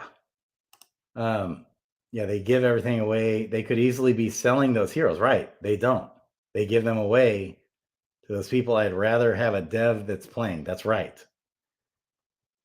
They could be selling they could be selling the Gen Zeros like they did on the first round of Gen Zeros, I think, right? 2,000 per Gen Zero. Okay. Oh, you're good, JQ. Okay. Ogre said he's sad he didn't see more devs win. I love it. Pieface won 2, Zipper won 1, Frisky won 2. Is that all that won? I didn't hear of anybody else. Oh, sorry to hear that, JQ. Yeah, so that's another thing. Frisky Fox. So people were harassing him. Like I heard that this wasn't on Twitter or anything, but people were dogging Frisky for not locking up in the jeweler. Okay. Frisky had a bunch in the gardens with Jewel USDC. He had a bunch there. And last I heard is that like Frisky Fox was avoiding the jeweler and people were saying to avoid the jeweler because it's kind of a scam, that kind of stuff, right? It's like, does this ever end? Will people ever stop fudding the project? Like even people inside the ecosystem that are fans of DeFi Kingdoms were saying this. Like even people that have worked for the team before and stuff. And then next thing I find out, oh, Frisky actually put in 300,000 Jewel for 3 years. Like, is that not awesome? So, anyways, okay. Yeah, he's got no advantage over my multi-account hitting ass. Cheers to that iOS code. I love it, man. Yes. So I have 3 Transcendents because one of them I bought thanks to Starbuck. Someone was selling one, I think, for 1,100 Crystal a couple weeks ago. And I might end up just selling that to Starbuck because I think he actually wanted it. He just didn't have the money or something. And that was a deal. I got a rare archer with a transcendent ability for 1,100 Crystal. Yeah, I mowed through at least 5 million gold. That's conservative. That's conservative. So, Dreamer won one. Okay. I'm glad to see it. If they have assets in the game, they're incentivized even more to make sure that the game wins. That's right. Yeah, 5 million gold. Yeah, so that's just using basically 300 stones. I mean, it might have been 10 million gold, something like that. Okay. I can see why people are mad. But the thing is, yeah, like so some people that gave a fair argument was Boxside Chats. Like it has a feel of like I'm an owner of a company and I have a Christmas raffle for all my staff and they can win TVs and different things. And I'm in the raffle too, and I win my own TV that I'm offering to my staff raffles. But see, that's way different scenario. That in that scenario, I'm the boss providing a benefit to my employees for their best interest and well-being, and that's for the employees from me. Okay, in this case, they're trying to create a decentralized protocol where everyone's on the same playing field. And what's actually concerned me in the past was at times I felt like at different times in the past, I felt like the devs were disconnected from the in-game stuff itself because they don't play it enough. Like the devs, like at times during the AMAs, I've been like, somebody would be talking about something in game, and it's like, do they even play the game themselves? Like, do they not know what's going on in the game? I've had that thought before. I wasn't sure. I remember I just wasn't sure. But so I'm all the more like, no, the devs should be playing the game, experiencing what the average Joe experiences. 100% on that. Yeah. so for a long time, I kind of feel like, man, I was holding all my items. I was taking zero profits out the whole time I've been in this game. I've never taken a single penny out of this game. Not once. Never have I taken any profits ever once in this game. And now I'm at a place financially where I have to. So that's why I was like in a funk these past 2 days, and plus Thanksgiving. I don't know, just the holidays puts me in a funk. Memories in the past, different things. And so even after I win the Gen Zero, I was like still in this funk because there's different things. I felt like gosh dang it, I'm gonna have to start accumulating USDC at the very least and hold it for a potential dump. And so like if too many more months go by and then we have a dump, I'm going to be at a place where I can't buy anything. And then a few more months after that, I'm going to be forced to start selling unless I can figure out money or something. But yeah, stampotting the heroes and doing the contest, that was why I aped into the game so hard, was because of the contest. It was so fun. The contest, it was more fun than anything I've done in this whole game, was competing for the daily contest. And even if I only had 20 heroes, I would have still done it, because on the normalized stamina contest, which I hated those, but it was still fun. You still have, anybody has a chance on the normalized stamina contest if you're Johnny on it. It's more about being Johnny on the ball than it is being a whale. But yeah, that was when milkweed was at its all-time high. So Frisky swept legendary mythic Dark Knights a couple months ago. I love it. So he's buying up heroes even. They actually play the game. Yes. Huh. Okay. You can't please everyone. Right. And so, man, so if you're a normal average human being, you either have to shut down and not listen to all the noise out there and just do your thing. Okay, but we don't want that. We still want the community. We still want the devs to listen to the community. Okay, but they can only listen to so much, because when you hear all this negativity all the time, people saying Frisky Fox is what was the guy? And this is like an awesome dude. This is even a guy I think on the channel, like a good guy. But he was saying Frisky Fox is, what did he say? I said it earlier. Frisky Fox is pathetic. How pathetic is Frisky? Like, why get on Twitter and say that? Why not rather approach Frisky, who's very approachable? You could even get on just the main chat on the Discord and say, hey, I don't feel right about Frisky and the team, winning, Gen Zeros. Can we talk about this?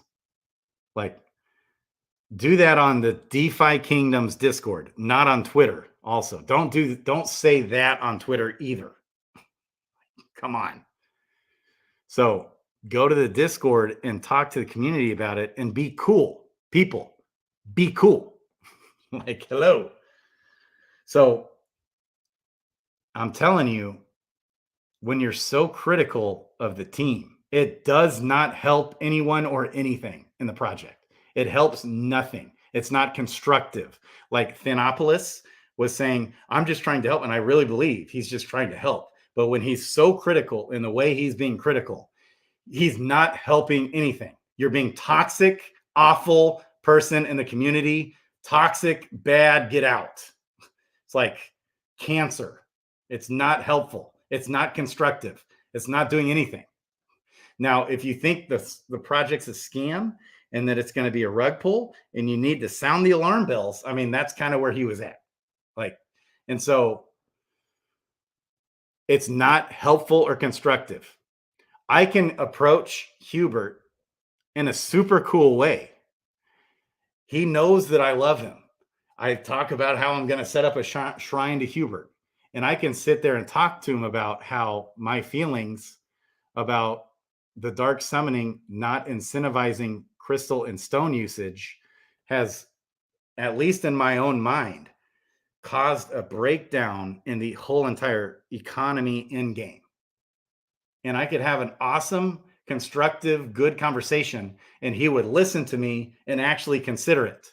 If I get on Twitter and start bitching at Hubert and calling him ridiculous and a joke and all this stupid stuff that people say, guess what it does?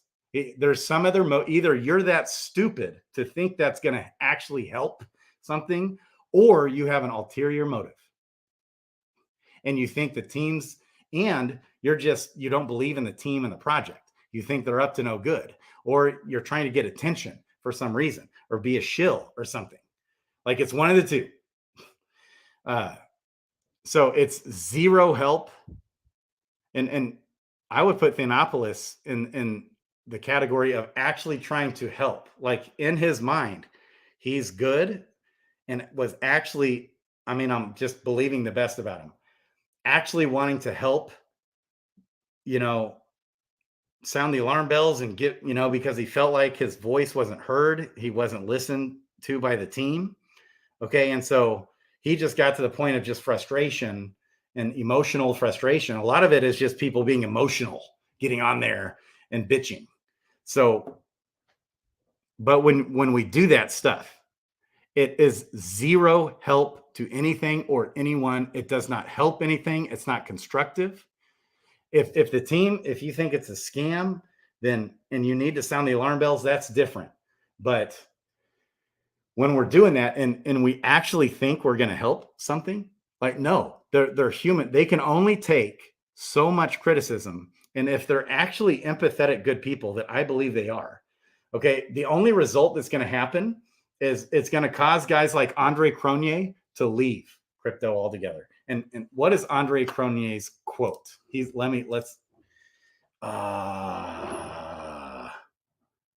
want to Google search this real quick. Andre Cronje, just to bring home my point here.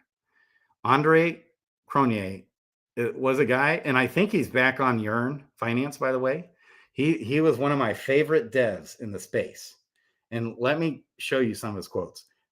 Andre Cronje quote about the crypto ecosystem. Okay.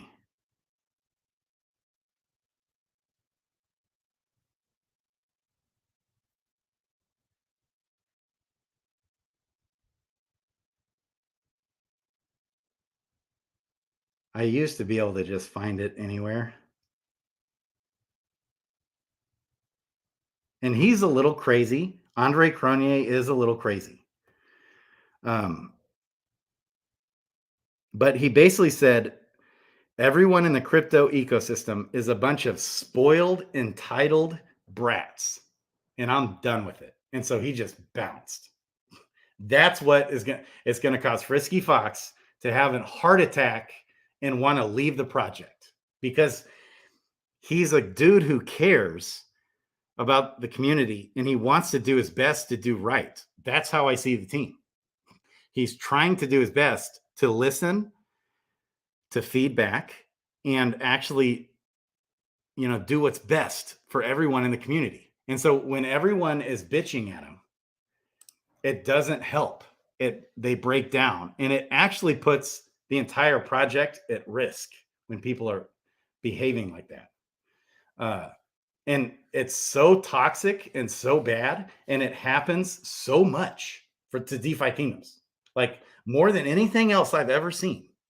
It's just like DeFi Kingdoms gets attacked viciously by so many people.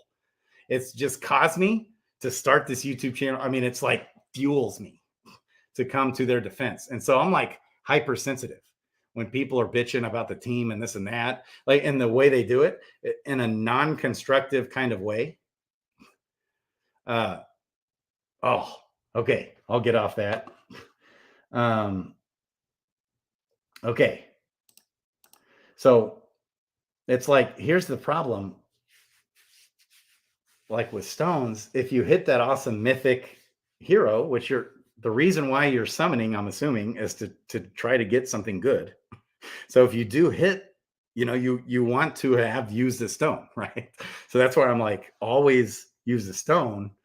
But I mean, most people don't use stones, so I still don't get it. I don't really get why anyone would ever summon, even if you're summoning to sell.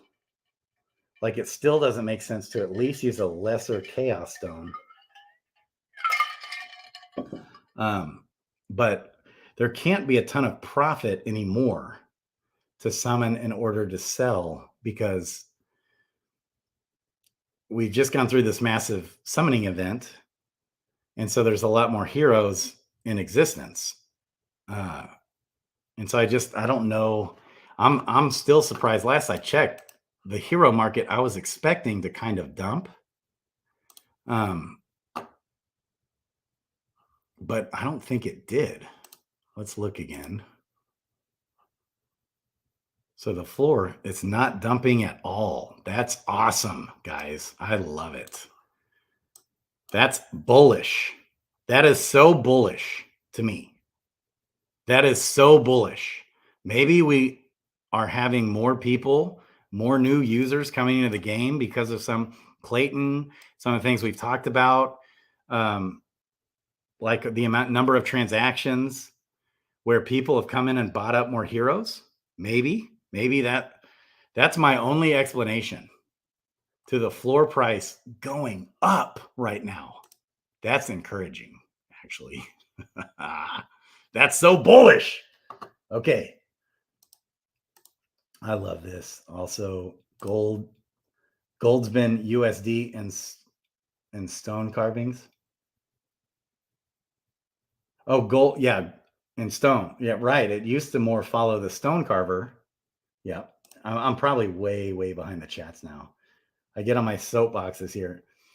Yeah, Ogre, I was trying to explain to people in Discord. Yeah, not to, but yeah, for sure. Tons of people on the stone are game now. Yeah. So that, because it wasn't long ago where the stones would go up to literally the stone carvers there. And like the Vigor stone, for example, the Vigor stone would be at 3.8 crystal, and then stone carver goes away, and you got the Vigor stones at 20 crystal, 25 crystal, 30 crystal. That's how much it would pump. It was just so fun. All the ARB stuff all the time. That was so fun. But now that doesn't happen, but it still does happen a little bit. Like earlier, before I started this video, it's down a full joule. It was at 5.2 joule. It really was. And so more people are doing this. That's why I'm kind of just selling a few off here and there almost every day until the stone carver comes back. Then I'll buy some more. Robin Hood, baby. He's got a lot of vision. We talked a lot about that last time. After Ogre got off on the last video, I was talking about a lot of things there. Robin Hood's got a lot of vision that he's working on. Still panning things out there. Okay. And I think Robin Hood, it's just going to take some time for the ecosystem to blow up. and where there's more need. Like Robinhood has a heart to really want to help people getting into the game and getting training, like one-on-one potentially training for people where they can pay a little fee. And a lot of people would be more than willing to have like an expert hold their hand all the way through, even getting a MetaMask wallet set up. I think I could see myself doing that a lot, offering services where I can help people. He's also wanting to do more, I think. He's wanting, I don't know if he's wanting to create a guild, but something kind of like that. Okay. Yeah, margins are smaller. That's right. And with lack of liquidity, you can't do a whole lot of volume either. So there's just not a whole lot there with stones. But as more use case comes, as more users come, as Pervy Sage baby workhorse develops PvP, which I'm so pumped for, and PvE's coming. They've talked about a lot of that even in the AMAs. I love it. Okay.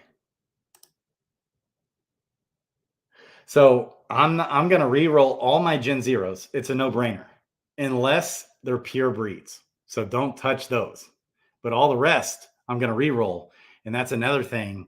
I'm just putting my Gen Zeros up for rent and having a hard time, expectedly so, a hard time renting them, just because I gotta stop spending money on the game. And so, oh, I'm in the wrong account here. Let's take a look. But on some of them, I'm down to 20 crystal, and they still don't rent out for days. And some of them even, what did I just do? Okay, yeah, I'm on crypto. Oh, not buy. Rent, list zero for hire. Okay, I've got 6 Gen Zeros on this account. And I did finally get them rented, but this is like a pure Archer miner. And I would have thought that would have rented faster. Hey, this thief finally rented out. He just went like 4 days without renting, and he's a pure thief. Gardener. Like the Berserker, I just kept having to lower the price. So like on him, I think I was down to like 30. I think I rented him for 30 crystal.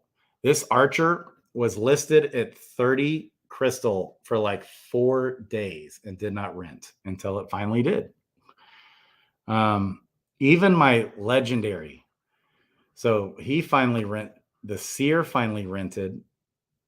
I think I had the seer down to 35 crystal. A mythic seer. This warrior, I was about to take him down to like 15 crystal.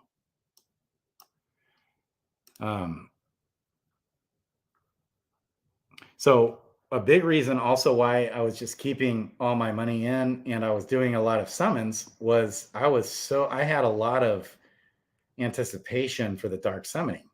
So I really thought that the Gen 1s, 10 out of 10s would be like gold for that.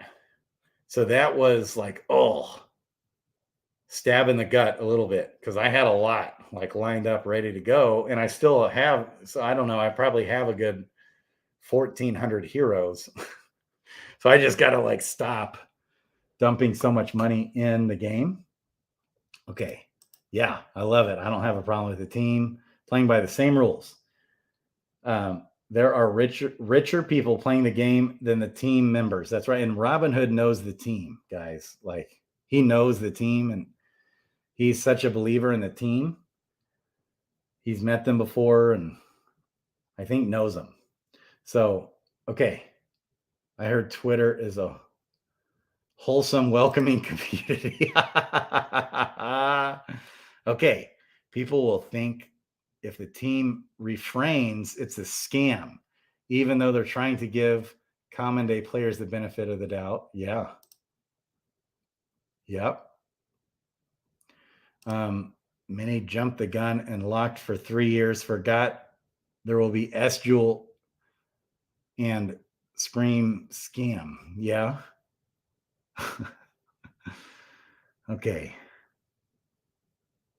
Yeah. So maybe they were mad they locked it up so long or something. That could be. Yeah. Yeah, I do too, man. It took me a long time to finally pull the trigger on my first Gen Zero. I remember it was like a big deal. I bought my first two pair. And then buying that second pair, I was like sweating. And that was when I had tons of money. Oh man. OMG, bought an uncommon monk for 1,500 crystal and mutated an uncommon pirate on my own. Oh, okay. Are you talking about a tranny, Johnny? Transcendent ability? Okay, I want to buy a Gen Zero 2, but I don't. So I still think Gen Zeros are your best to own in game. And I still think that the team is going to continue to be awesome and just fix problems. So I still think the team's going to fix the economy problems we're seeing in the game. I think they're going to work their magic and figure that out. They always do. Like they always come through in the clutch, always. Even though the ecosystem's still down so much, that's because of all the players. So my job, I feel like where I fit in is to get way more people into the game and get a lot of people back into the game, spread the awareness of DeFi Kingdoms. Then we'll see everything pump like crazy. And if you're holding items or providing liquidity for the items, I think the people doing that will be glad. So like DFK Helper news there. Oh yeah, I forgot to update my link because DFK Helper is gonna they're incentivizing they're gonna start incentivizing content creators to get like a little back-end reward for bringing new people into DFK Helper. So it won't make me impartial to them, but I will say they're the bomb. So I need to get my new link where I'll get a kickback.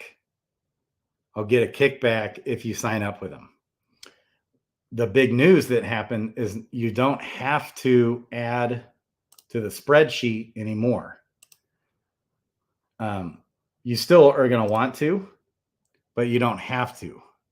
And speaking of, on the spreadsheet, I think I need to delete. How do I delete? Let's see if that worked. Okay. I don't think you want to select an attune crystal unless you actually want to require the attune. Otherwise, it won't auto level. I think that's kind of what, but here's where, so even if you don't add the hero into the spreadsheet, it will auto quest for you. Also, where this is going to be such a game changer for me, DFK Helper, is the auto selling or auto renting. Like it'll auto rent your summons, but the auto selling, it'll list it in the tavern while the stamina is recharging.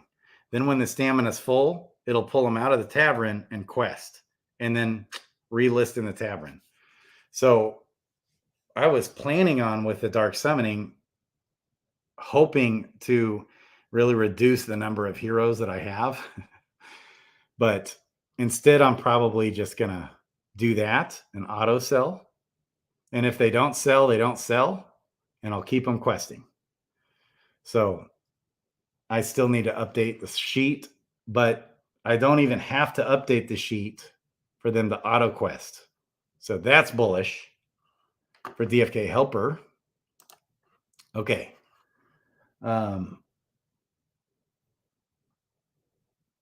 Bullen was saying we got tons of quality of life improvements and multi-questing because Beetle Dude was sick of single questing himself. I love it.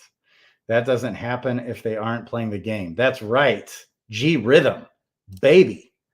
Me too. I've lost too, but it's time to hold. Yeah. So if I wasn't in a position that I was in, I would be providing liquidity with every single item that I'm collecting in the game, and crystals and stones and everything like crazy. If I was in a financial situation where a slight amount of panic hit me, where I'm just like, damn, I'm gonna be running out of money, like looking 6 months down the road. So I can't keep, so but I still want money to buy dips. I'm not even going to be able to buy much jewel, for the jeweler. So it had me in a funk these past few days. Okay. If I had when I have two, I think I would still hire matches. Right. So you want Gen Zero matches. So, and I've been meaning to do this, but I'll be talking with the Mythic Squad guys, with Rock 808, baby, and all these guys. Oh, no trolls to smash. Well, hey, you got me on my emotional. I'm still probably behind. Jackamach in the house. Yes, I miss the profitable days as a weed dealer. Okay, so if I had with my Gen Zeros, I would like to trade my Gen Zeros with other people that have Gen Zeros that have to make better pairs. That would be nice. So like, especially in the case, if it's the same rarity, you've got a warrior, I've got a warrior, and my warrior matches up with your knight really well, and your warrior matches up with my knight really well, I want to make those trades, because you're so much better off summoning for the abilities. Getting those Gen 1 advanced abilities, 10 out of 10, huge. Okay.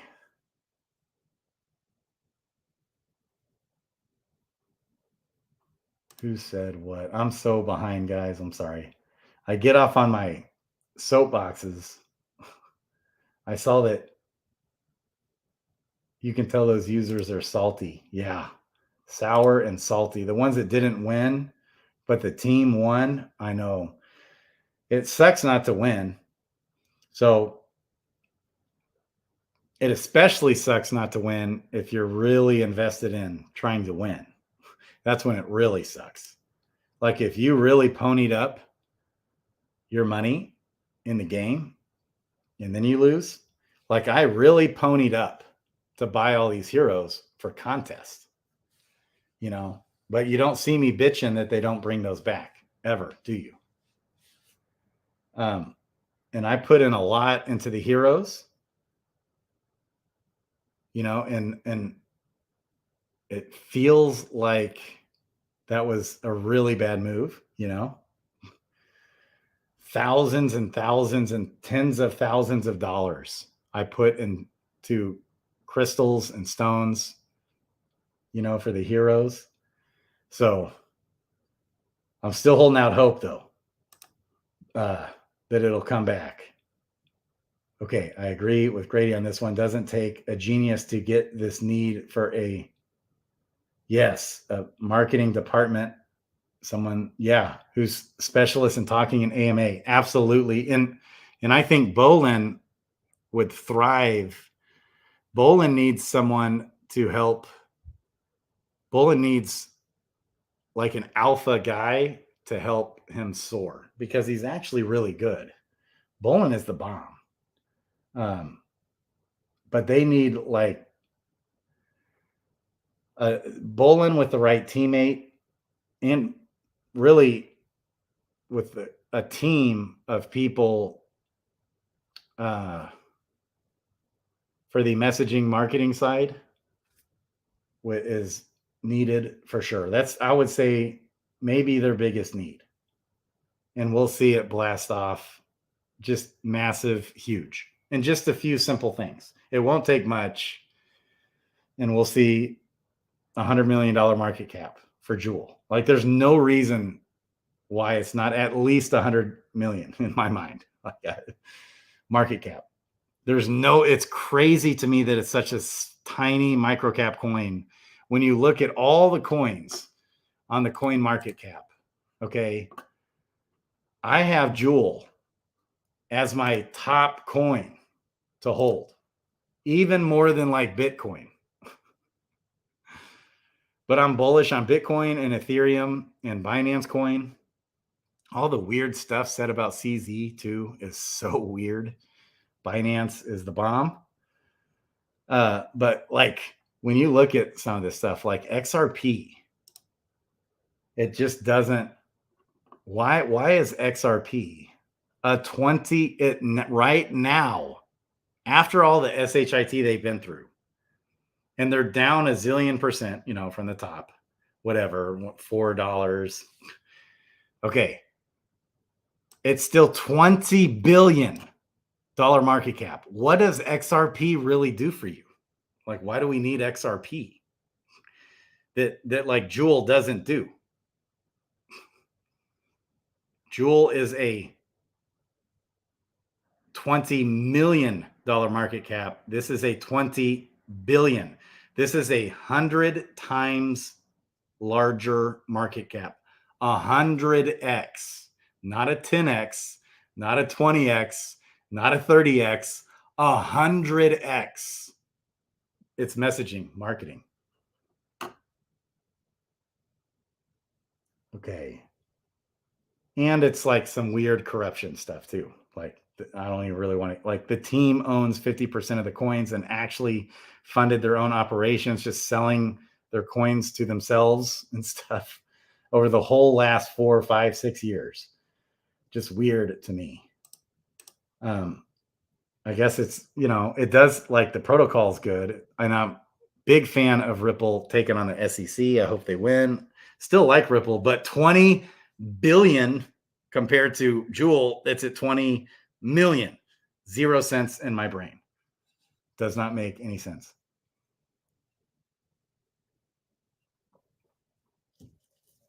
Okay. Yeah, Frisky isn't even getting a salary right now. He's not. So everyone else on the team is getting paid in like cash or USDC. And maybe they throw in some like locked Jewel or something that's already a part of the teams. Okay, and Frisky, I think, still gets paid in some locked Jewel, maybe, or something. He said it on my stream with me. I asked him. Okay. He's working for free still. That's right. A few months ago on the AMA and on my channel, Link. That's right. And Link's got a big giveaway going on on Twitter. He's talking about. I love it. I love it, Sir Worm.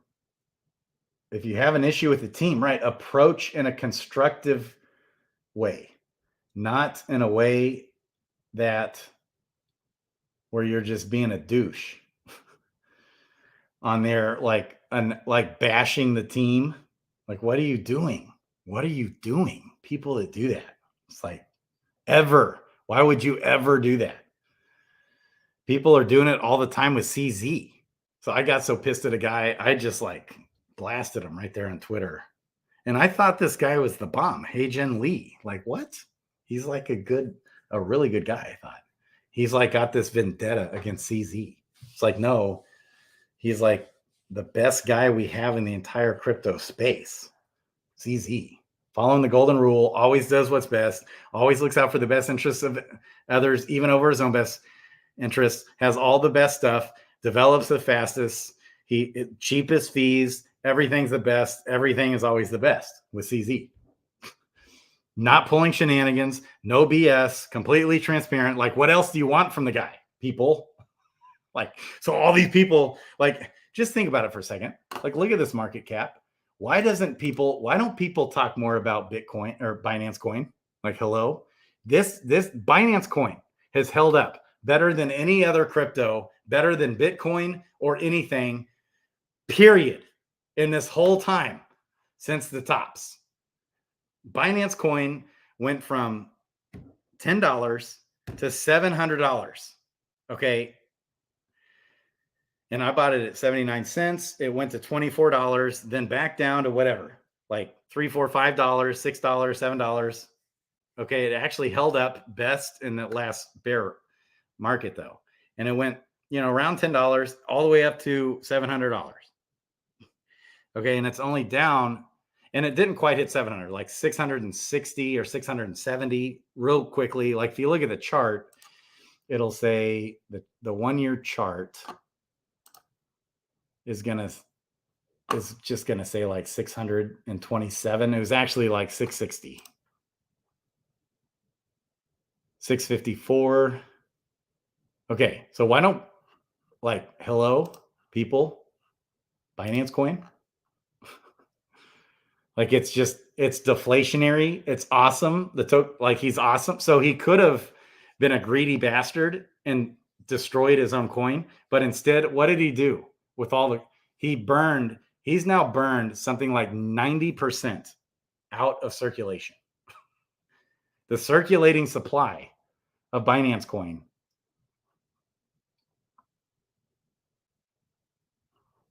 is 163 million. It used to be something like billions or something, but he just burns them out of existence, and it's always deflationary. So he continues to burn them. It's an always deflationary coin. I don't even know if this is right. So like, why doesn't anybody talk about that?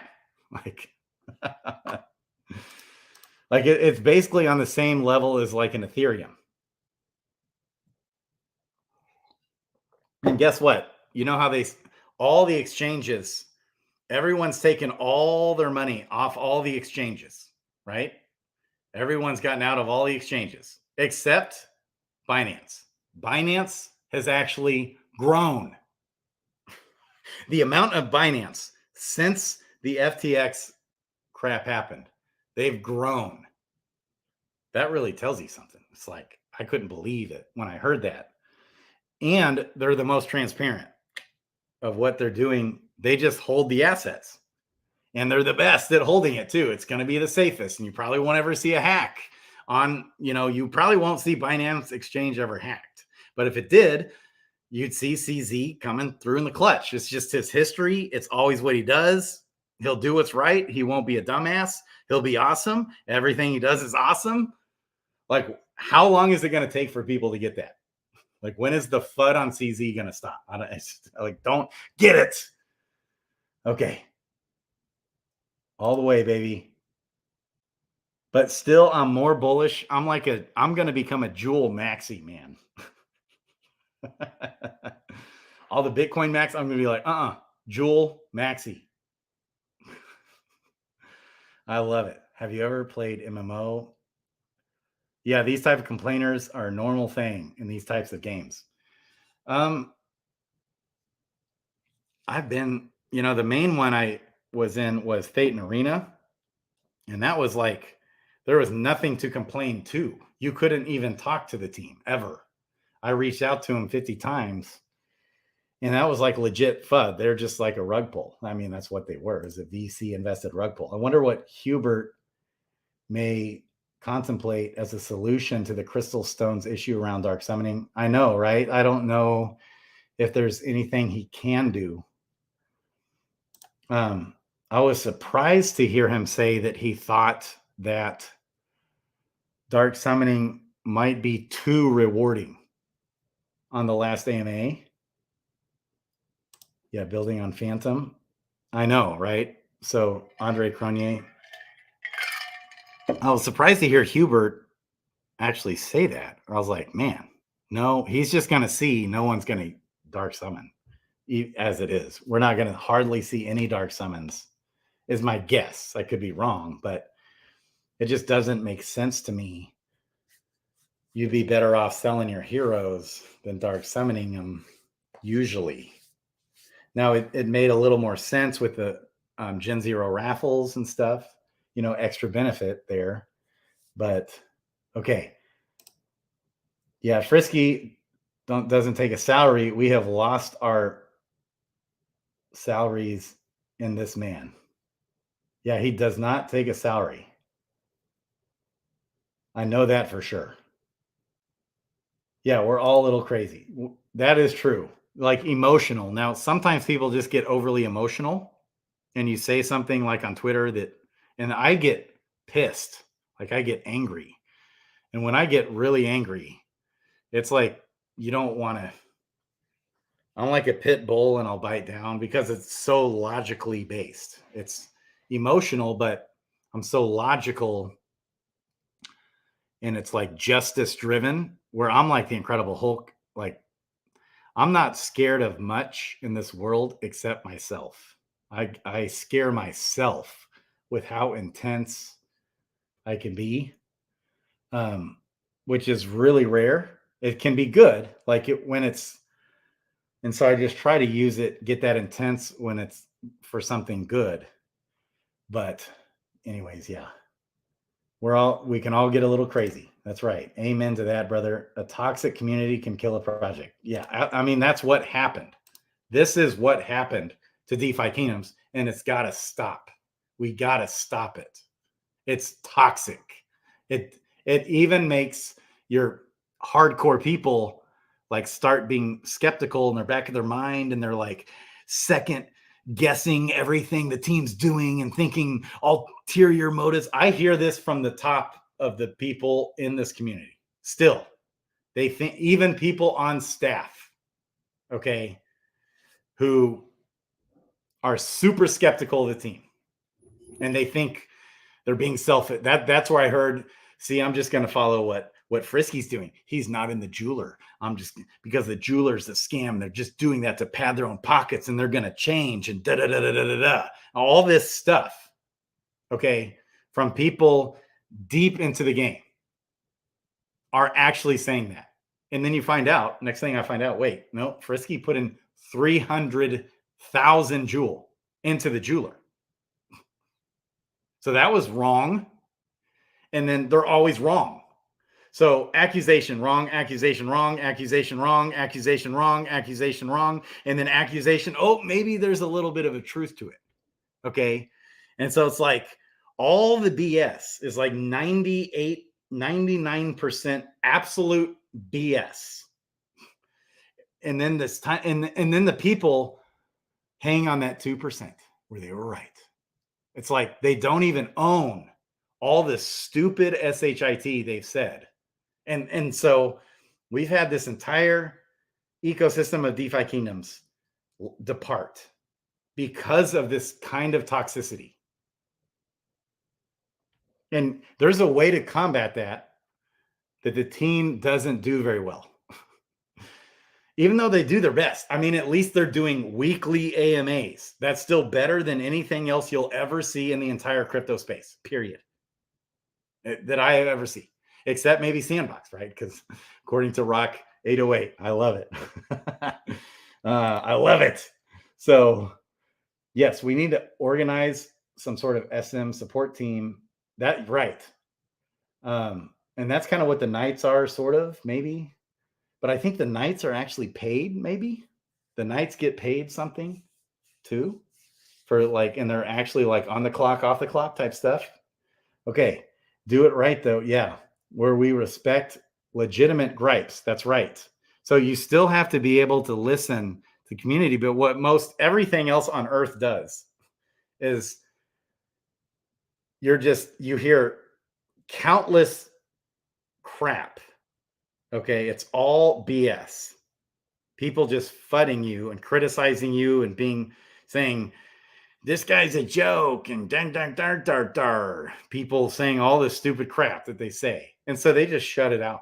They just stop listening to the community. I mean, that's normally what I'm used to. And so like I try to be magical in approaching.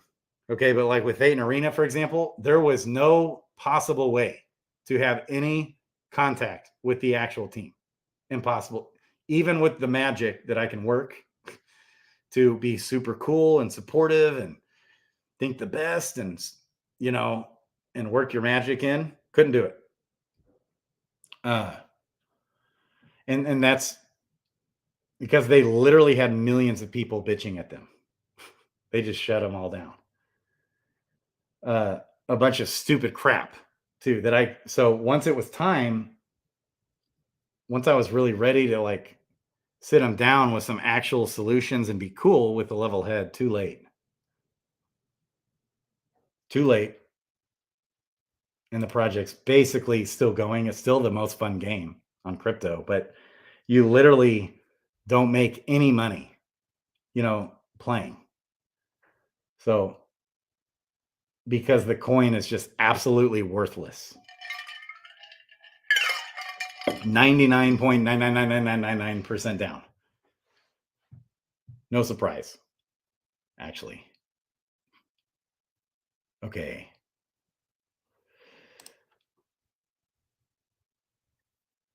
Well, so a big difference between level 10 and level 11 and level 11 to level 12.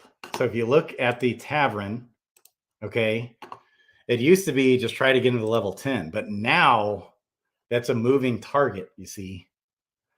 So it's a big time moving target.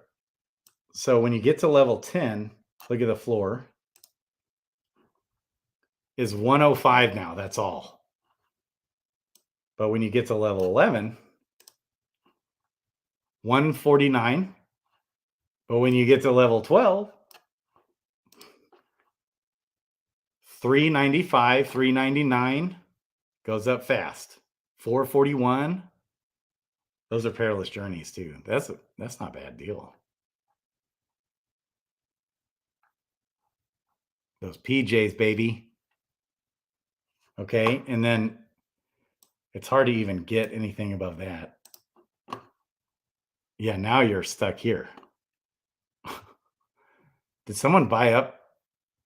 Okay, this Dreddy, I feel like isn't a bad deal. A level 20 legendary Dread Knight. Both these guys. Interesting.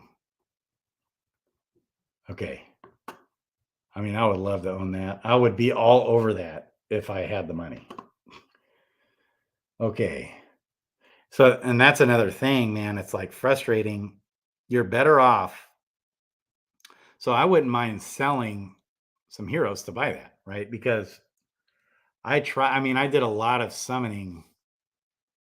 My ultimate goal was to get that Transcendent Dread Knight, but it's basically impossible. Like, even if you have hundreds of thousands of dollars to try and summon yourself all the way up, even though that's still a goal. Like, you always want to be moving in that direction, trying to get a Transcendent Dread Knight, Mythic Transcendent Dread Knight, especially the Mythic part. I mean, that's the hardest part by far. To have all those hit, it's basically impossible. Just to get a legendary or mythic Dread Knight is almost impossible. The only time it becomes possible is if you do either a zillion, gazillion, gazillion, billion, trillion summons, okay, and finally get there. Or now that we have the dark summoning, that helps. You can summon a common Dreddy, which are cheaper anyways. Those floors have just continued to lower. What is the floor? I'll look at that. With a mythic, and then try to get that rare Dreddy, and then summon the rare with a mythic. With a common hero, a basic mythic hero in the dark summoning. Because you can literally spend hundreds of thousands of dollars and still not even come close to getting that. You're just better off just getting on here and buying the damn thing. I'm speaking from experience. Okay. So even with my pets, it's like I'm kind of at a spot where I don't know. I'm still debating this, but I might end up selling my eggs once as far as the green eggs, yellow eggs, and golden eggs. I might end up selling them. Not sure yet. And just buying the pets that I want. because it's such a freaking nightmare. It's like hopeless. I never get what I want. I could do 1,000 summons and I just won't ever get that damn Dread Knight. So why not? I would rather just go buy it. I could do 10,000 summons, starting with, you know, my Gen Zeros and buying heroes and trying to summon that. It's like maybe by then I'll get, and then to stampot his ass all the way up to level 20 is crazy. That is crazy amount of money spent on this guy. So anyways, okay. Especially if you can get a transcendent, legendary, or mythic Dread Knight, or even an elite. Yeah. Okay. Yeah, Frisky doesn't need a salary. He does it for the love of the game and the community. I love it, man. Yeah, because I think Frisky did make a lot of money on the game. And awesome. So that's cool. He's just not making money on the game now because he already made money and he's like, he wants it to catch up where everyone else makes money on the game now. He doesn't want to be making money when everyone else has lost a bunch of money. It's awesome. Okay. But I don't think Frisky's super wealthy though, at all. Like I don't know that though for sure. But he told me, he said on the channel that he's not some super rich guy. Like I don't even know if he's a million. He might have even implied that he's not even a millionaire. Maybe. I'm not sure about that. Okay. Yes, we need a proper marketing guy. Yeah. Saying that I admire Frisky's work and efforts. Yeah. Yes, I remember lesser finesse crystal. Yeah, for 20 crystals. I would always buy them. Yeah, I would buy them on different spots, like, but on Fox Escrow a lot of times where I was stuck buying them. That's where I remember. And you would buy everything on Fox Escrow at the time for in USDC. Yeah, Gen Zeros are getting scarce. I heard about that. Let's look at this. Okay, Gen Zeros. What's the floor of that? And there's, how many are there? There's only 29. Really? Interesting. They are really drying up, man. That is way down. Gen Zeros are drying up, people. Okay, there have been 25 plus Gen Zero sales in the last week. Really? So someone came in and bought a bunch. Interesting. Interesting. Well, I hope they don't sell. Yeah. Well, just be patient, JQ. But I mean, we've been screaming this for months. This is a deal still. I mean, I would have said this for months. Same price range. At one point, you know, they got recent past, maybe they got that one like for was on there for a little while for like 10,000 crystal or something. But that's like, you're lucky to ever find something like, if you really want to be patient, I would, if I really was looking to buy one and find a deal on that, okay, I would sign up for Adventures in DeFi Kingdoms anyways, and then get alerts, the tavern alerts. That's what you want to do. And we want to love on Neindorf, baby. Okay. I think it's refreshing. It's like, is Jewel pumping or no? Okay. What do you think about buying shapeshifters right now? Yeah, are they? I heard they have been up for a while. Yeah. Yeah, before they get really expensive, I think that's a good call. Yeah, I'm re-rolling my Gen Zeros, except my 3. I've got 12. And so 3 of them are pure. Or do I have 14? No, I have 12 Gen Zeros. Yeah. Yeah. Oh, you rented a Crypto Grady one. I love it. iOS code. I keep lowering the prices because I'm having trouble getting them rented, man. It's like depressing. Okay. Yeah. Need a balanced game for it to be a faucet.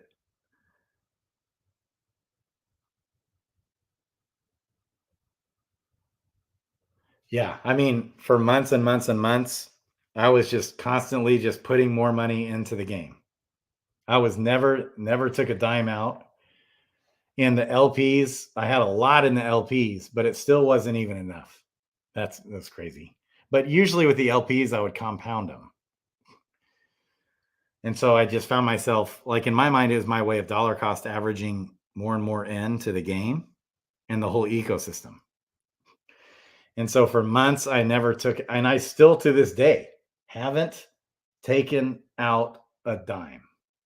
And I put in, I've probably lost $1 million, but a lot of that was in the liquidity with the bridge hack. Okay.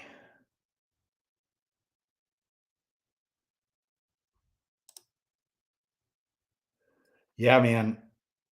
I think the shapeshifters have already pumped. Yeah, I love it. I need to I'm catching up.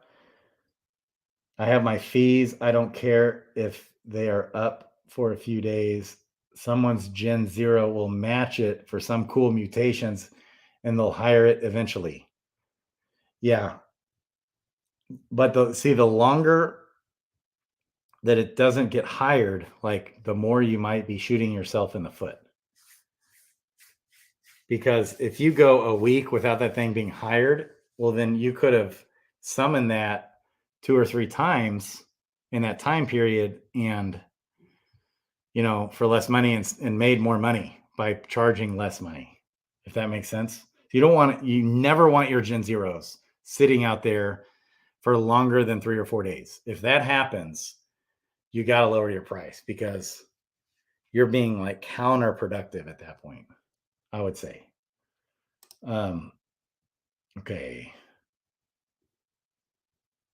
But yes, I would say you're better off renting a summons to summon your Gen Zeros with for the mutations and the abilities.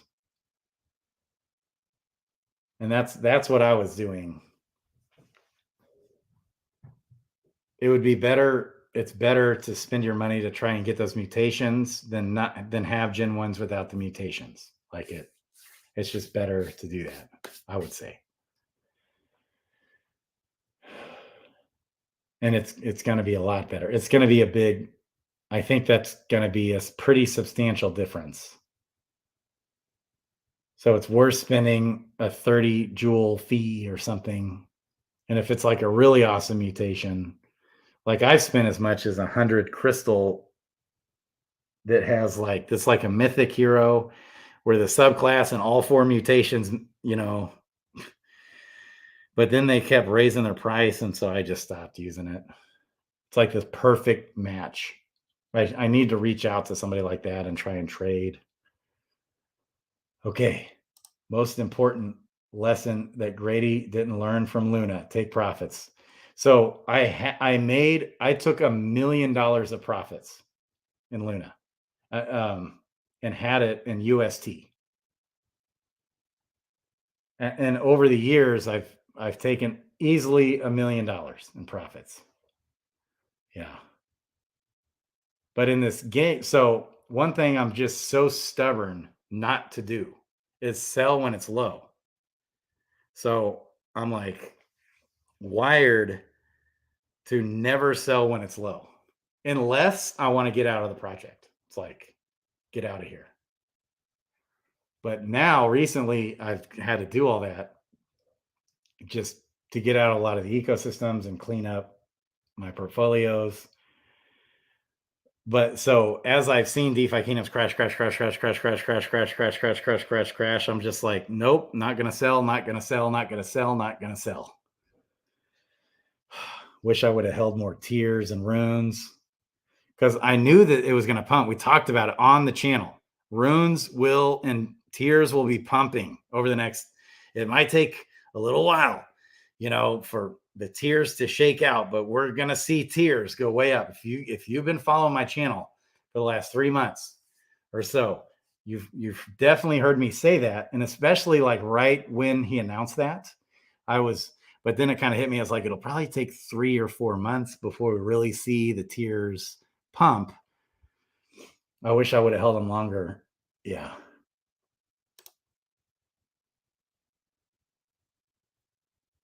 Yeah, it's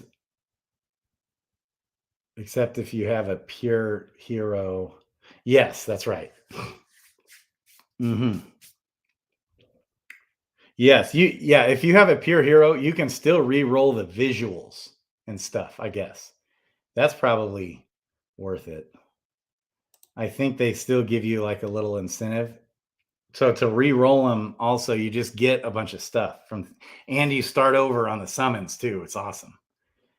Okay. If for no other reason, and I also had a lot of my USDC on Voyager and on FTX, but I got it out of FTX, fortunately in time.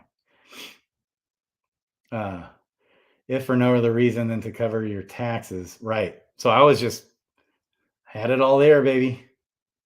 I had it there, and I had it in spread out in all kinds of liquidity. Like one of the coins, um, do what was it called on Phantom Deuce or whatever that protocol that had a algorithmic stable coin. I had a decent chunk of change in there that also lost its peg. And I wasn't even thinking about it because I was so freaking out over the Luna situation. And I had it in, some of the cash and stuff and other liquidity as well. Some of which, like I still have tens of thousands of dollars of BUSD on the Luna blockchain that's just stuck. So Ogre, if anyone knows how to get, I've got Bitcoin, Ethereum, Solana, Binance coin, got a lot of Binance coin. I've got all kinds of stuff stuck on Solana, and it's lost it. And the same thing, I mean, stuck on Luna, and I had a bunch of stuff stuck on Solana but I just sold it. I just said, screw this. I sold 15 Avalanche and got 5 USDC for it on Solana. That was awesome. But I'm talking about Luna. I still have all that on Luna. No liquidity to get it out. I just thought I was so shocked that there's not a way that I can like cash out my BUSD somehow. That I thought it was like backed 1-to-1. I didn't realize that it wasn't. So, and I would have thought the same on Harmony, but like there's one USDC that is, or maybe the one Bitcoin where you can just actually get your Bitcoin. I don't get why that's not the case. Why does it depend on liquidity? That's like super red flag.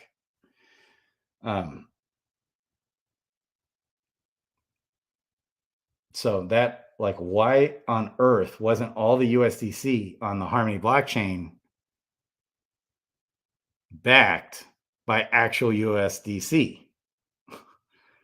Like, so why can't we like call up USDC and say, I need to trade out my USDC for the USDC?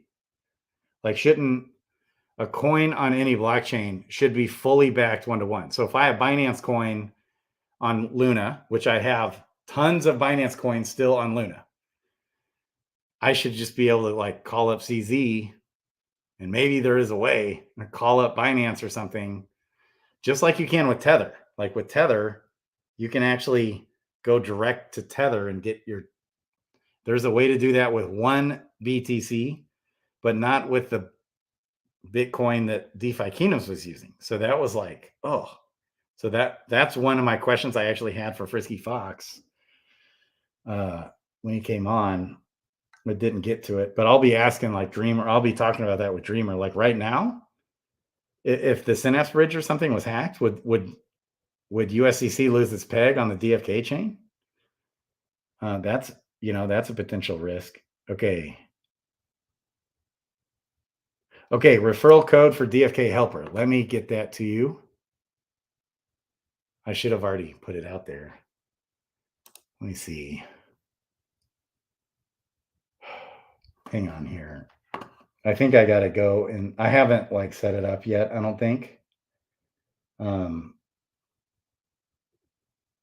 So I think I got to go into my chat with Coolio, and I had some people get on to me for like showing chats.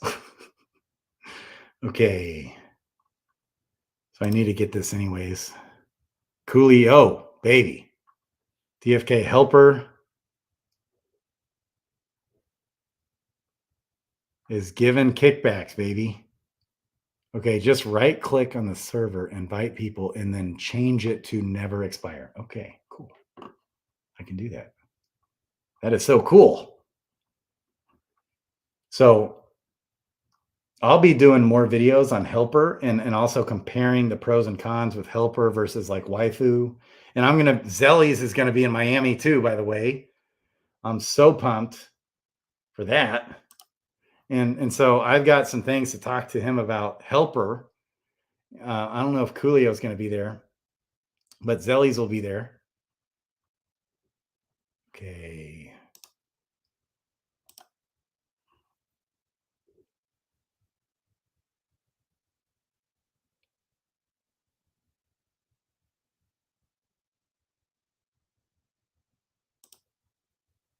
Okay. Expire to never. Okay. Generate new link. Copy. Okay. This is my link to DFK Helper, and I'm going to put it in all my videos too. Okay.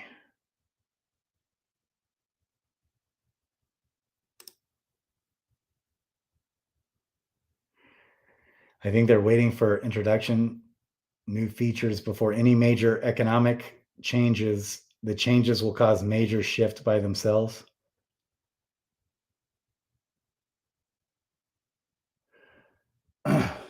Yeah. So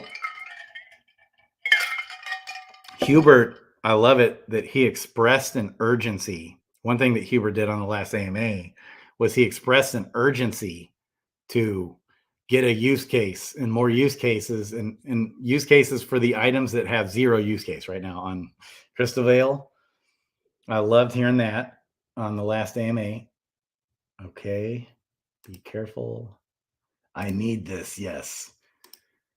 Yes, DFK Helper. It's awesome. Yeah, Ogre's using, that's right. Ogre and Sergeant Filthy McNasty, baby, using DFK Helper. Okay, here's the link, guys. Awesome. I hope I'm not too late. That was at 9:57. What time is it? Whoa! I'm 40 minutes behind? Or goodness gracious. Yeah. I love this. Look at all this love going out to DFK Helper, man. Yeah, it's a game changer. There's certain aspects about it where the waifu bot is actually just way better. So I want to talk to Zellies about it and make sure that I'm not doing something wrong. And just need to make sure I'm monitoring it a little better. But as far as what it can do, especially for me, I will be more and more using Helper, especially for that tavern list, relist, auto sell. Okay, you need help with auto questing, JQ. How so?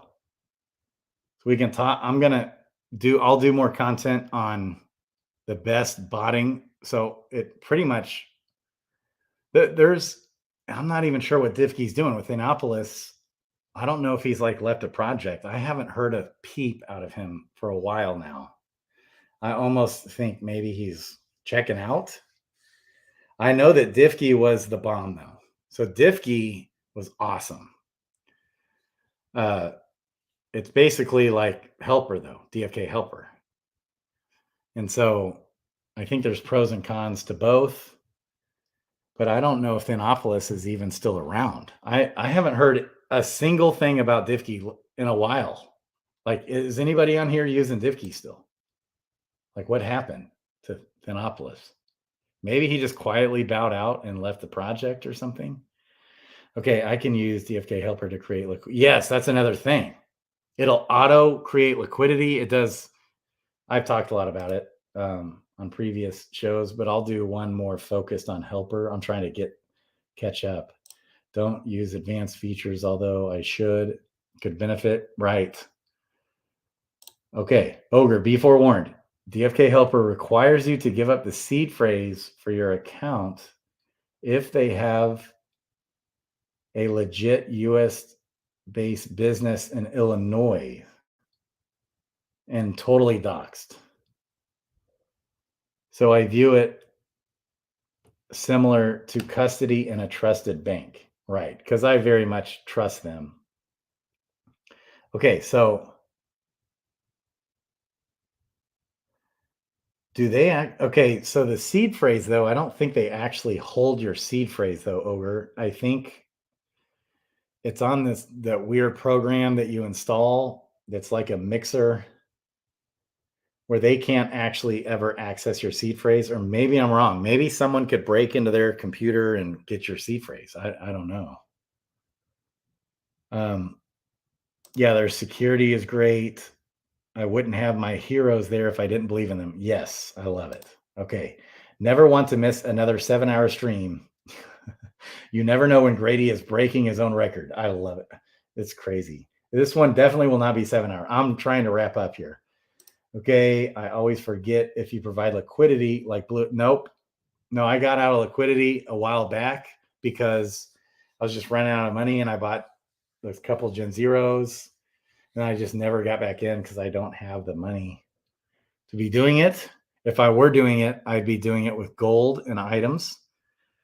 But now I'm just selling basically just into USDC, everything I get, essentially. Oh, yeah, I didn't win. It sucks. I'm sorry, Johnny. And you went pretty hard on summoning. I know, man. So I didn't go nearly as hard. I thought I would double what I did in a month. I didn't. In 5 days, I did 300 summons, like a month prior to the, or just a few weeks prior to when the summoning event started. I had just done 300 summons. So I thought, okay, I've got a month. I'll probably do at least 600. But I turned up doing like 270 and I didn't win. I was number 10 overall on one of the wallets. So one of the wallets I had like 50 some, one I had 220. And so, I mean, that overall put me like 8th probably. I was 8th and then all of a sudden I was 10th. But anyways, I didn't. That was nuts. Not winning that. I was so sure I was going to win. It was really crazy. The guy that dark summoned, who was first, did the most dark summons of anyone. He did like 200 and some dark summons and did not win. Unbelievable. That's unbelievable. Okay. I have 0 crystal and jewel though. Okay. All my value is tied up in my heroes. Interesting, Johnny. That's interesting. I'm like a jewel maxi. Thanks, Grady, for mentioning my point. Yeah. Did I mention your point earlier? I'm not even sure what I said. Sig break. Okay. I need a cig, but I'm not smoking, baby. I haven't smoked in a while. Nicorette gum. Okay. Nicorette gum is the trick. But you just saying that, holy smokes, that made me want to smoke one. Okay. I need to get off. People are getting off too. I completely hear the point you are making. Agree with you. Jewel is extremely undervalued. XRP definitely has way more global use case though. Okay, but what is the actual use case of XRP over Bitcoin? Like, why do we need XRP? So the protocol of XRP works with banks. It doesn't use the coin. Ripple works with banks. No use case for XRP in that market cap. So I would debate you on that one, hardcore ogre. They call it the bank's coin. The banks don't even care about it. They don't care about Ripple. The banks would rather have Bitcoin, not Ripple.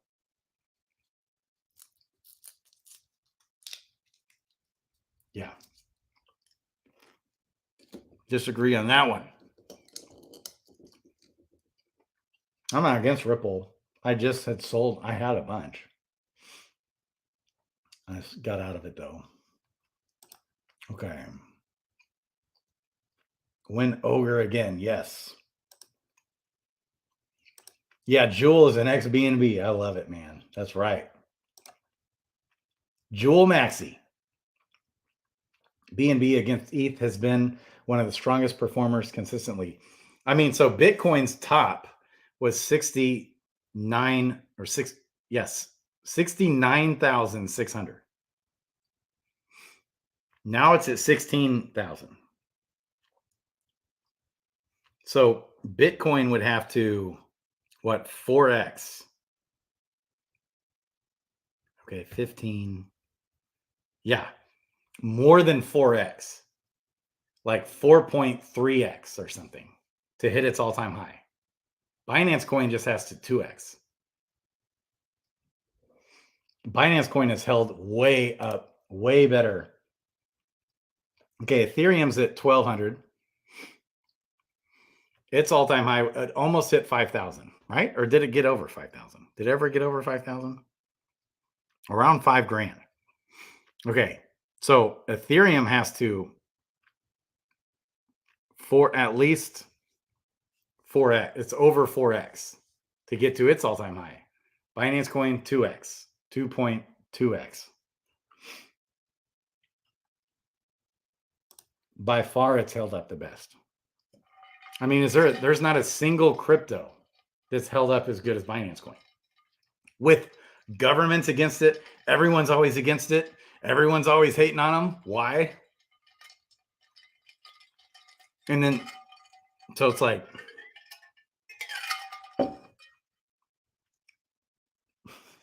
I listen to these YouTubers and it can drive me nuts sometimes because I like them. I don't want to dog the YouTubers, but like, why are we promoting Ripple over? Like, why would anyone ever want to hold Ripple when the team who's known to dump on their coins, okay, holds 50% of the coins? Why would anybody want to hold Ripple? Why is that a wise investment decision? Okay, now I was doing it because I support them fighting against the SEC because that's just like the freaking mafia. And they're like one of the only ones that can take them on, that has even the capacity to be able to, or CZ could too.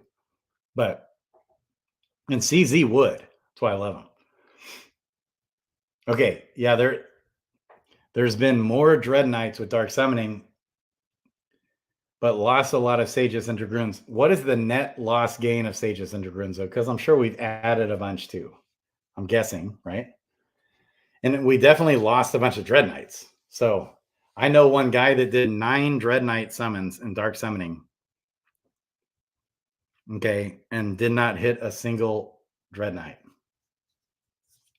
Which that is like nuts. That's super almost impossible. Less than a 1% chance, I think, around a 1% chance of that happening. So there was a lot of Dread Knights burned. And Hubert did say Sages and Dragoons, there's less of overall, but Dread Knights, there's more of them, especially more legendaries and mythics. And I saw that. But it's like, it's just so hard to get those, man. By far your best chance of getting them, if you can just buy a common Dread Knight and a mythic, and a mythic common hero or basic hero, summon those two together. That should, as far as statistically speaking, okay, you're going to hit a Dread Knight 1 out of 3 times, better than 1 out of 3 times in that scenario. Okay, then you'll have at least a rare Dread Knight.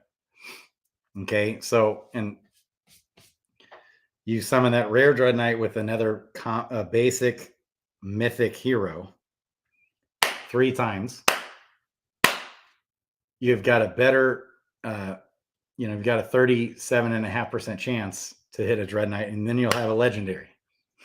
That's like your best way of spending the money if you want to summon, spend the money, and do also heroes with like the right mutation, like matching. Like if you can get like an elite mythic heroes for that. Okay. Yes, I did. Juan, I ended up winning a Gen Zero in the Sea Jewel. That's right, baby. Yes. John, love you, man. The game breaker right now is that Mythic Transcendent Advanced Ninja. Oh, really? Who got that? I have a buddy. Somebody told me, showed me that like a long time ago, they got a Mythic Summoner Transcendent. That was like, I was like, that's the best hero in the game that I know of. But this, if there's a Mythic Transcendent plus Advanced Ninja, that's probably the best hero in the game. That's some alpha, baby. Yeah. Step away for a minute, and we got Dreads on screen. What's happening? Ha! Yes, Workhorse. Man, we talked about so much. If you guys are coming in, listen to this thing at like 2x speed or 1.75x speed. A lot of good things we talked about. Important, vital, crucial things. Okay. I saw a tweet earlier from a guy saying he will hatch 40 eggs, and if he doesn't get a mythic, he might as well quit the game. Yeah. I mean, I feel like that too. So I've never been a guy where RNG tends to be in my favor much. I would say. So I'm to the point to where so I went live that one night with the Mythic Squad and had a good night. But if you look at my odds, I hatched like 114 eggs, and I just hit like the normal odds that I should have. I think I hit one mythic, and that's basically, I either should have hit one or two, and I hit just the right amount of legendaries that I was supposed to hit. So, and I did hit some good ones though, like other good stuff too. But it's kind of like that wasn't. I had hatched previously way more eggs, even on the boon, and I did get some mythics and stuff. Like I was spinning up, man. I spent so much money doing all this. It's like makes me cringe just thinking about it. I mean, eggs were like worth $200, and then they were worth $100, and then they were worth $50 and then $20. And when they got below $20, I was like, that's a good deal. So I started buying up a ton of eggs and hatched them on the freaking boon. Like all of them, a lot of them, thousands and thousands of dollars worth. And it's just like, I definitely did hit some good ones, a couple really good ones. But I don't think the RNG was in my favor necessarily.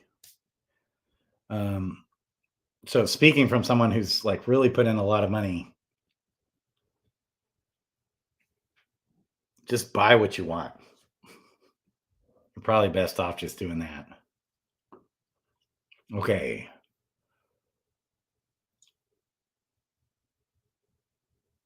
Okay, I'll do a video on Fight Club for sure. Now I'm going to Miami on Sunday. I'll try to do another video tomorrow. There's so many things to talk about, man. I need to do a Fight Club video. Because the weight classes are tricky because then they level up fast and stuff, It's a hard thing. Subclasses that do damage with no meter, thief, wizard, archer, yes, are great. There it is, right there, baby. Take a look at elements. HP is big for early levels. Yeah. Good tips there, guy. Kid, baby. Shout out to Bogside Chats. Okay. Scooped up Shapeshifter with nice. Johnny, no.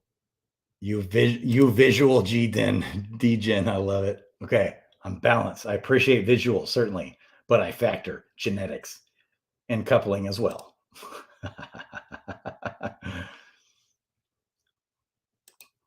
Yeah, Shapeshifter seems like an awesome hero for Fight Club. So I still don't actually have a mythic shapeshifter. That's the only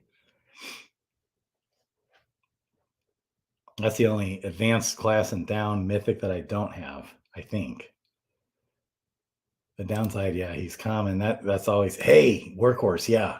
I got wrecked terribly in Luna UST as well. Man. Yeah, I love you, workhorse. Hate hearing that. What was the price on that, if you don't mind? I'm still too hyped for matching main sub heroes. Workhorse. Tell those peeps how they are sleeping or shut me down. Huh. I love you guys, man. Love you guys. Starting to think that hack is code word for we don't have it. That could be. Yeah. So I definitely know that it's happened before when a team has claimed a hack, but actually it was just the team took the money. I actually think that's what happened with FTX. I think there's even some evidence to show FTX they're their own hack. They're the hackers. I think so. Yeah, Helper and Waifu, baby. Yeah, the Toyota Corolla versus like a Cadillac is what is the comparison for a Waifu bot versus Helper. Okay. Yeah, Waifu is my first love too. Yep. And still use it now for my only Quest wallet. Nice, Aphex. I love it. Okay. Is it worth buying an elite hero? No. So elite does not help Fight Club at all.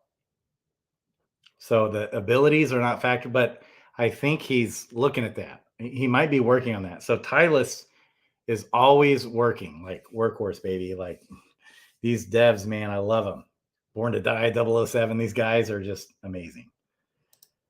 Yes. So DFK Helper is going to basically do everything you would ever want it to do. That's what they're going to get to. Hey, thank you, Tom. So Helper will always be getting better and better and better and better and better and better and better and better and better. Always better. And until they're absolutely the best. And that's what I see from Carlo actually with Waifu as well. Okay. Are you interested in playing in DeFi? Also try to find a hero that is viable for other things in DFK. Yeah, because that can matter. Yep. Is the Fight Club tournament coming up? Is that a baby cup or is that a lightweight? Is it like last one or is it a baby cup again? I want to say they said baby cup, and I was like, I thought it was going to be lightweight again. So I need it because I don't have too many level 1 heroes anymore. So I haven't been summoning. Got to figure that out. Yeah, Jewel to 10K. Ooh, that's bold. I've got my 5 to 10 year price prediction of $1,000 Jewel in 5 to 10 years, with more upside than that even. Yeah, I believe it. Did you end up buying the Archer? Why was he good? So I did. I got a Transcendent Archer for like 1,100. If that's what you're talking about. I'm finally getting half decent at Fight Club. Yes. So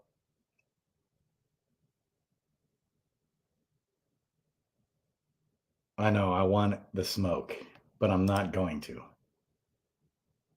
I can just quit on a dime as long as I have Nicorette gun, or this is the off-brand Nicorette gun. And I need a lot of it. I started smoking when I went through the divorce, like a dumbass at age 35. Okay. Hanging out at casinos all the time and playing poker. Okay, most of the coins Top 100 shouldn't be there. I know, right?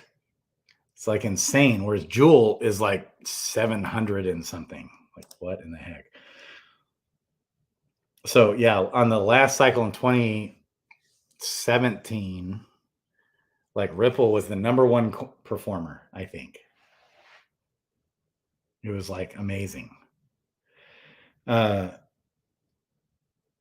this last cycle, it didn't even hit its all-time high from the previous cycle. That's not ever a good sign. Yeah, so if it does clear the SEC case, it will pump. So the only reason, if someone can answer, the only reason why I'd ever want to buy Ripple is that to be a trader, which I can't stand trading. Okay, it's like there's no conviction in the coin. You just think it's going to pump, so you buy it with one purpose: to dump it. And that's how so many people are in this space. So I want to get into projects that actually have a real world use case, you know, for a reason to hold the coin, such as Jewel and even Crystal. But Crystal, I'll be real worried like in 6 months or so, 6 months, when all that unlocking comes. And I think the team is going to provide a solution, like an incentive to incentivize us to lock up Crystal longer. They're going to figure, otherwise, man, we're going to have a mega Crystal dumping all next year. Like after like August or starting in April for a whole year, it's just going to be a monster dumping of Crystal and Jade, both. Yeah. Let's pray to the heavens that Ripple wins the SEC case. Many things for DFK Archer, decent miner. Yeah. So Archer is a good miner and forager. That's right. For Fight Club, Archer is good. Top tier. That's right. Although, you know, and I would, yeah, still very top tier. But as you get into super high levels, their abilities become less and less significant as far as the 70 damage and the 110 damage. You know, doesn't hit as hard at level 20 because it's like tiny. 110 damage is like tiny at those levels. But especially in the younger tiers, archers are awesome because they also have good HP. Okay, yes, did 7 dread attempts and failed every time. Really? Was that with sages and dragoons? See, it didn't make sense in my mind. Unless you got, so some people got in early and bought up a bunch of sages and dragoons to summon for the dark summoning. And I actually heard, you know, some good responses. But for me, it didn't make sense to summon a sage and dragoon in the dark summoning. Because you got a 7% chance for a Dread Knight. Like,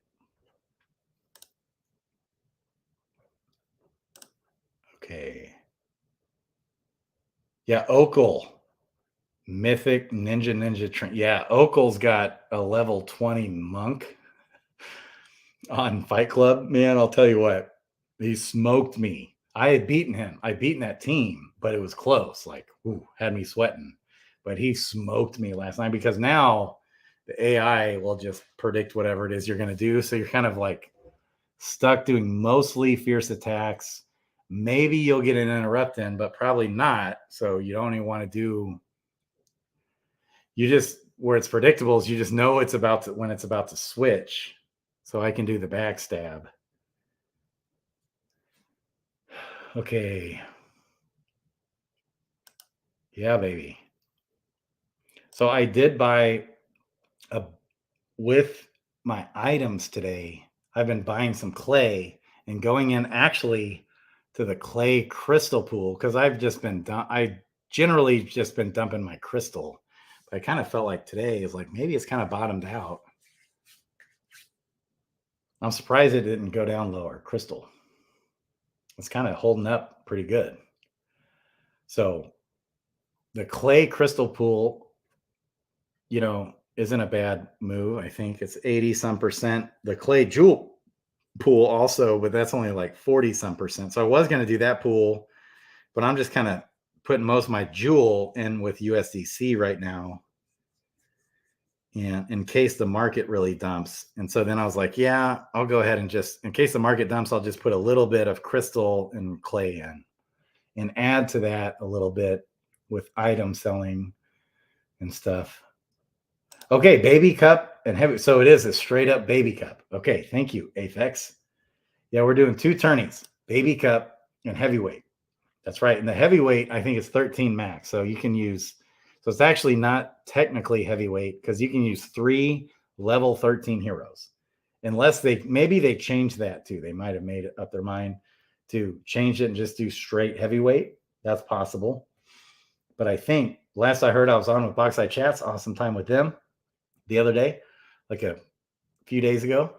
And maybe that was like Monday or something. When was that? What is today? Yeah, today is Friday. No, it's Tuesday night. I was on with Boxeye Chats, baby. Yeah, so there's 2 tournaments. They're saying baby weight, baby cup. So those are all level 1s. It's not lightweight. It's all level 1. So I'm going to have to figure that one out. That's the main one.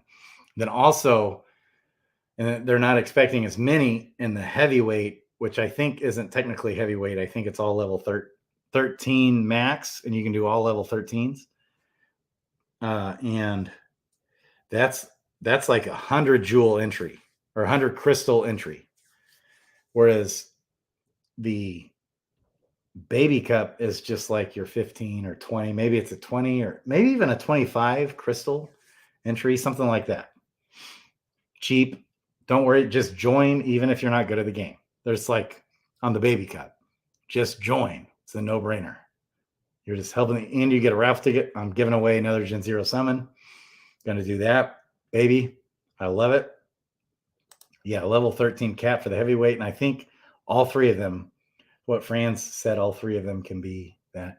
Leave for Miami in a few hours. Really vibes. I love it. Can't wait to meet you, man. Yes.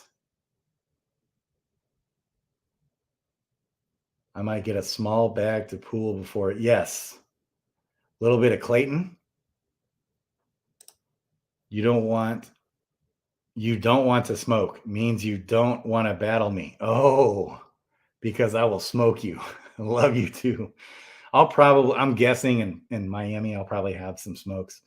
The nice thing now is I could just go get a pack right now, smoke it all, chain smoke it. I used to smoke 4 packs a day just not long ago at all. In fact, let's see. No, my fingernails have grown out, but my fingernails will turn yellow. 4 packs a day. Just when I started the YouTube channel, I was doing that. And but I had quit previously. It's just I can just turn it right off with the Nicorette gum. So I'm sure I'll have a smoking with some guys in Miami, but maybe not.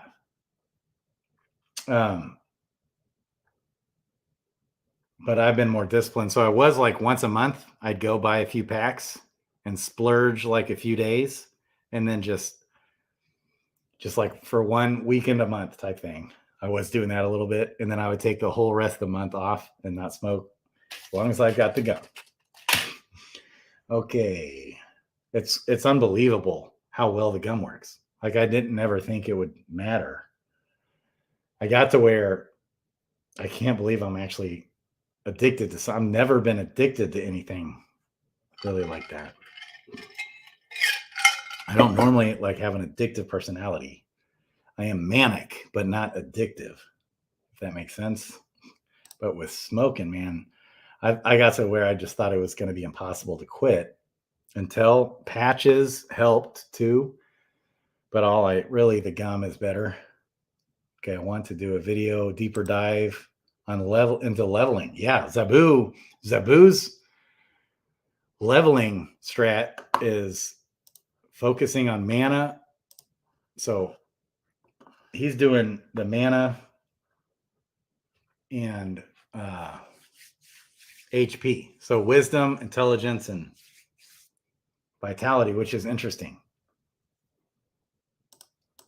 So these are things I want to talk to Workhorse Baby about. I wonder, is Workhorse going to be in Miami? If you're still on here, which I doubt you are.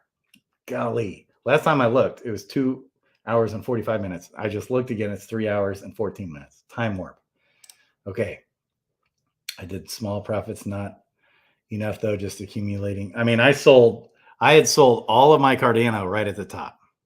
I sold tons of Luna over $100. I bought in at less than $1. Binance coin, I sold out way too early on that. I sold a lot of my Bitcoin at 60 some grand. A lot of my Ethereum at 4,200. And the first time, and then it dropped back down. I rebought and then resold it when it hit 4,800. Like I just nailed a lot of that on when to buy, when to sell. What is this? What are you talking about, Kai? Fight Club Dungeon Battles sneak peek? What are you talking about? I must know. Okay, Vibes is buying Solana. That's ballsy. Because I don't know, man. I think FTX has got a lot of Solana that is going to be forced selling. But who knows? I think Solana is here to stay, though.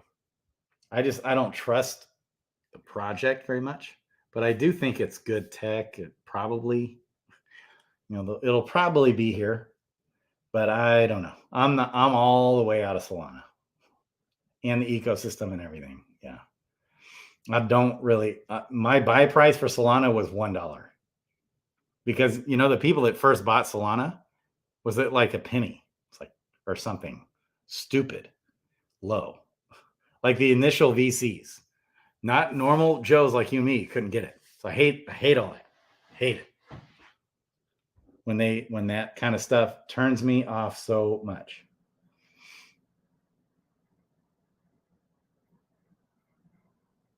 I had, ex-girlfriend used gum and she swore by it. I vape. Yeah. So one time I quit vaping and it worked for a while, but then my vape broke and I bought another, and I had 2 or 3 vapes break and then I just ended up back smoking. Okay. I love you guys. That was much longer than I wanted it to be, per usual. I love you guys. Love all of you guys. Crypto Grady out. DeFi Kingdoms to the moon. I'm a Jewel Maxi. That's basically what I'm becoming. A Jewel Maxi. Not really, though, because I still have Bitcoin, Binance Coin, Ethereum, Chainlink, Cosmos. I love the Cosmos ecosystem. Got some in there. That's about it, though. Actually. And Avalanche. I like Avalanche. Actually, I don't know if I have much of Avalanche. And then I still have a little bit of stuff on Binance US. Some of the stuff in there.